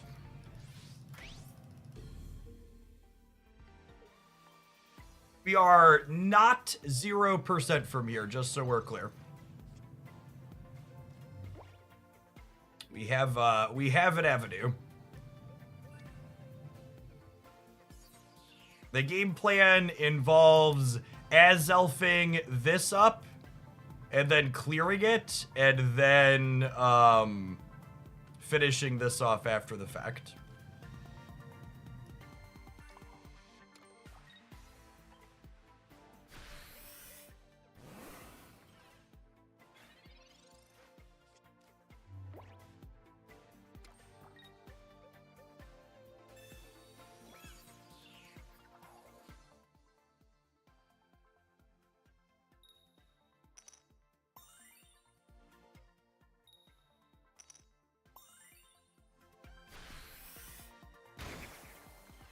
Pretty good coin.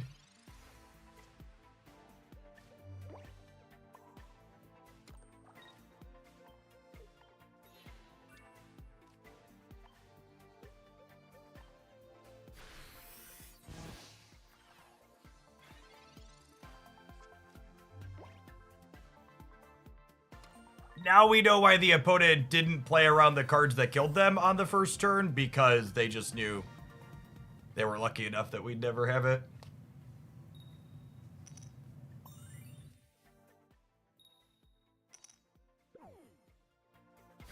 Gods do bleed! Holy! Holy!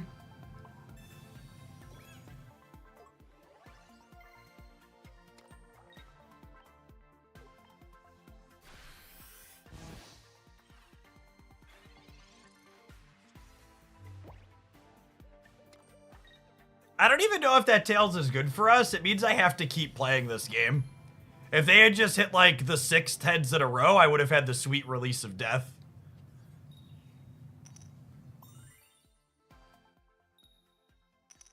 Perfect. Fantastic. On to the next one.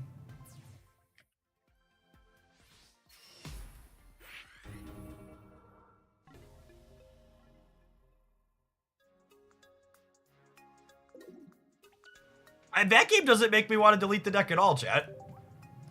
Just like that's a very numb game, right? Like your opponent hit 7 or 8 heads out of like 9 coins. That's just like, you know, there's nothing to see there.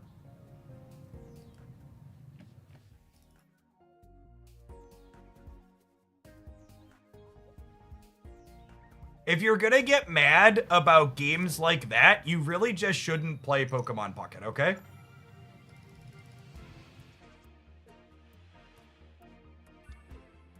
If you're gonna play a game like Pokemon Pocket, you have to be willing to accept that games like that are going to happen, and you have to be willing to shrug and move on. That's just how it is, okay?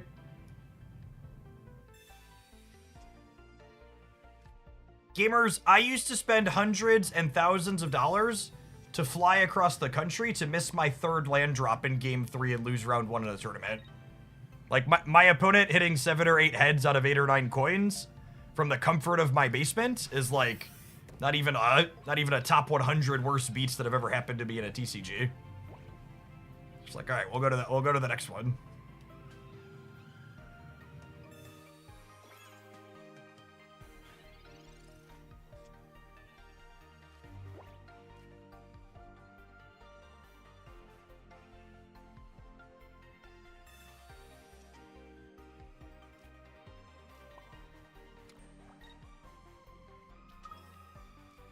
Am I playing out other basic Pokemon yet? I don't think so. I don't think so.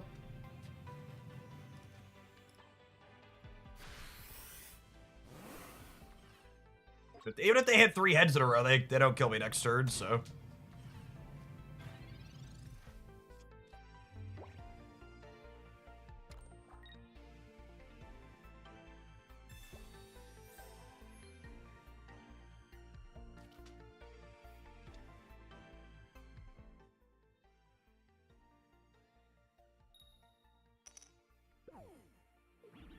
What if the reason I play TCGs is to feel angry? Ah, found the Dark Souls player.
It appears as though it is perhaps time to pay the piper. Why did they potion? They potioned so the Farfetch couldn't clear the Celebi. That being said, a heads on this Execute does knock this out next turn. I do not have my cape to play around that. Drawing the other Mischievous here is a big deal, though, because it means if they hit heads on this, I can put this up, and then we have some reasonable flips to win the game. Opponent conceded. All right, coolio. On the scoreboard.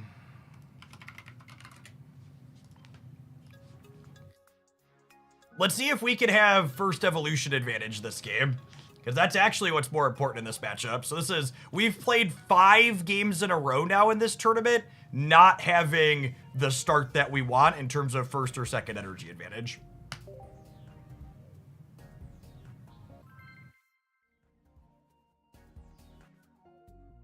Game the third.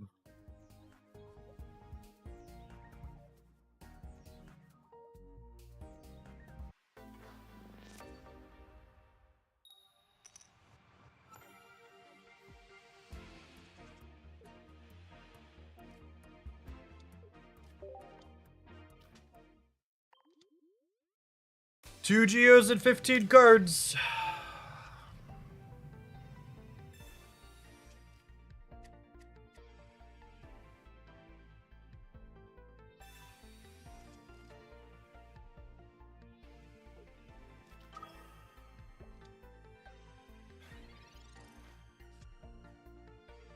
They played the second basic out this time. Do you think they're listening to the stream? Because they messed that up last game. Or in the first game.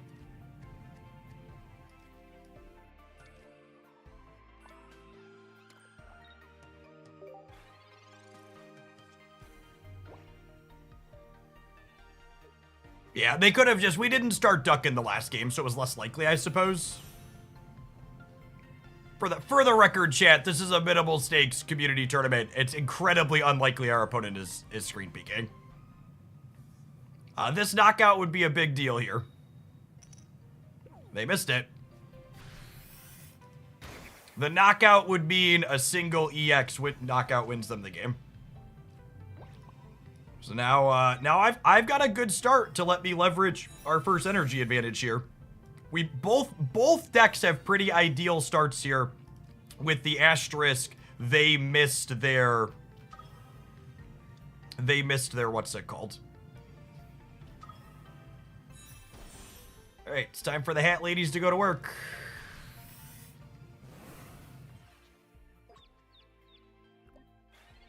And this is, I've heard so much confusion is worse than sleep and worse than paralysis. But this is the big thing confusion does, is confusion doesn't go away once you win the flip the first time, right? You're confused in perpetuity.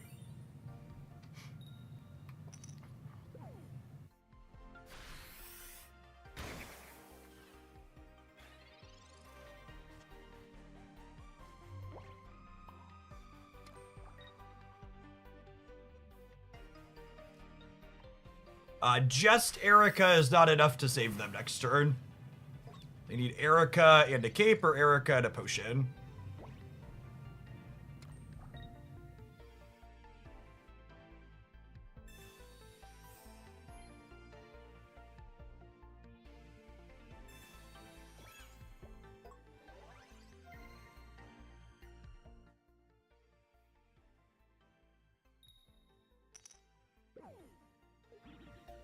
Damage for you, and again, there's no leaf in my opponent's deck, which means they cannot retreat this Exeggutor next turn.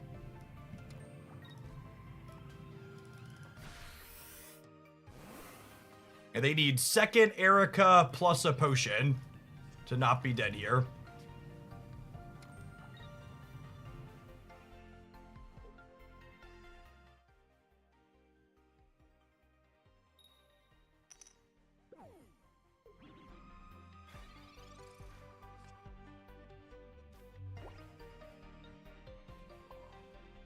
I'm gonna pivot to this other Mismagius because they need 3 coins and 4 to clear this one.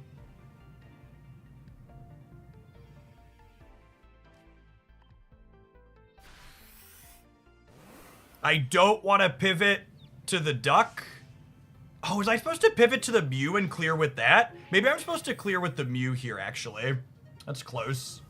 I don't want to pivot to the duck because I basically want them to have to knock out 2 EX Pokemon to win this game.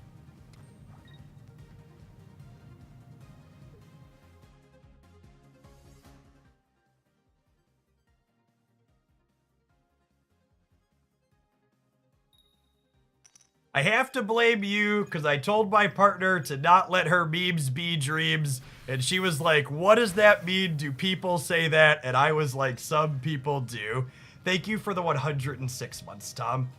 It's a really long time. Welcome back. I think I'm just burning Geos here. We need to kill this. Thank you. Thank you for the eternity, Tom. 106. That's approaching 96 is 8 years, approaching 9 years. It's a long time.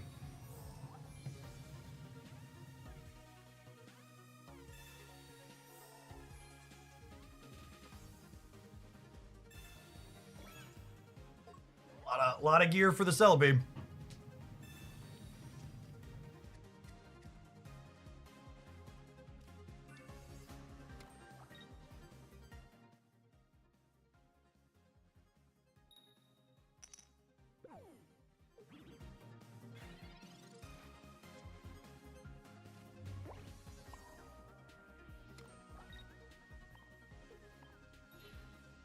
All right, 2 heads out of 3, we win the game.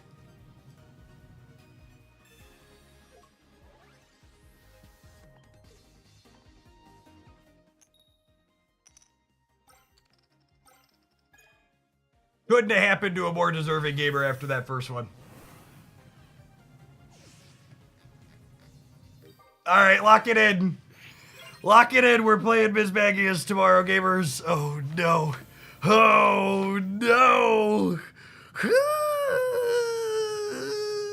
Oh, no, I'm cooked. I've cooked myself.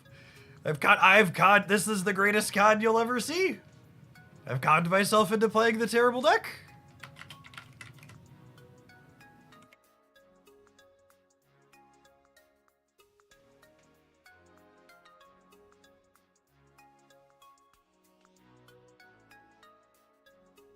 All right, we're 4-0.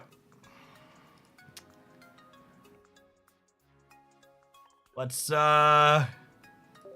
run the adverts, and then we'll wait for the next round. We'll probably have room to play in between. Is this the new Kiki card? Asking the real question. It's the new Starby Lumineon for sure. It's a bad tempo deck I can't get enough of. If you're enjoying the off-meta tournament gameplay on the YouTube side, don't forget to tap that like button. I appreciate everybody here that's hanging out. Don't go anywhere.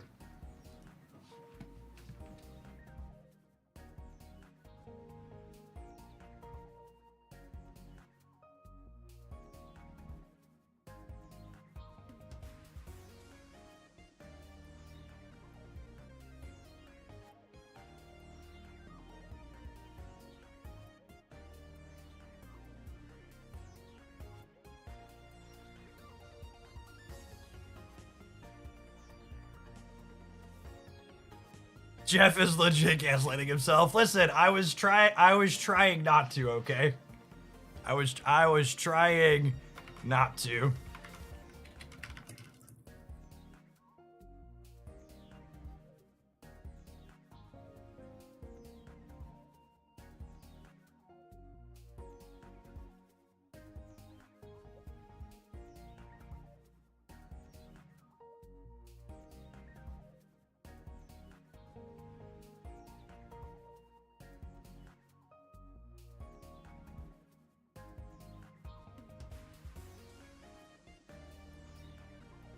I play tennis. Thank you for the brand new Prime support. I appreciate it. Welcome back.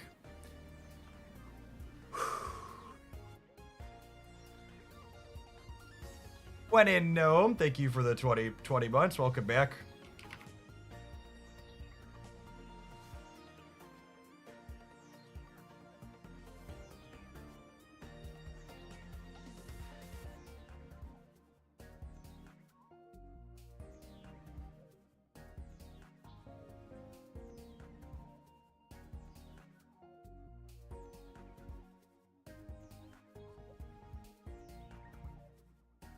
Does this deck give you an old control headache after playing for? No. This is a tempo deck, not a control deck. It's like little creature disrupt. It's like for my old Magic players, this deck is Death in Texas. I literally just sent my editor a message apologizing that I want to change tomorrow's video because they'd already started on it. It's like, we're 4-0 with Mismagius, Jink. You need to... We're gonna pivot, and they're gonna oblige me.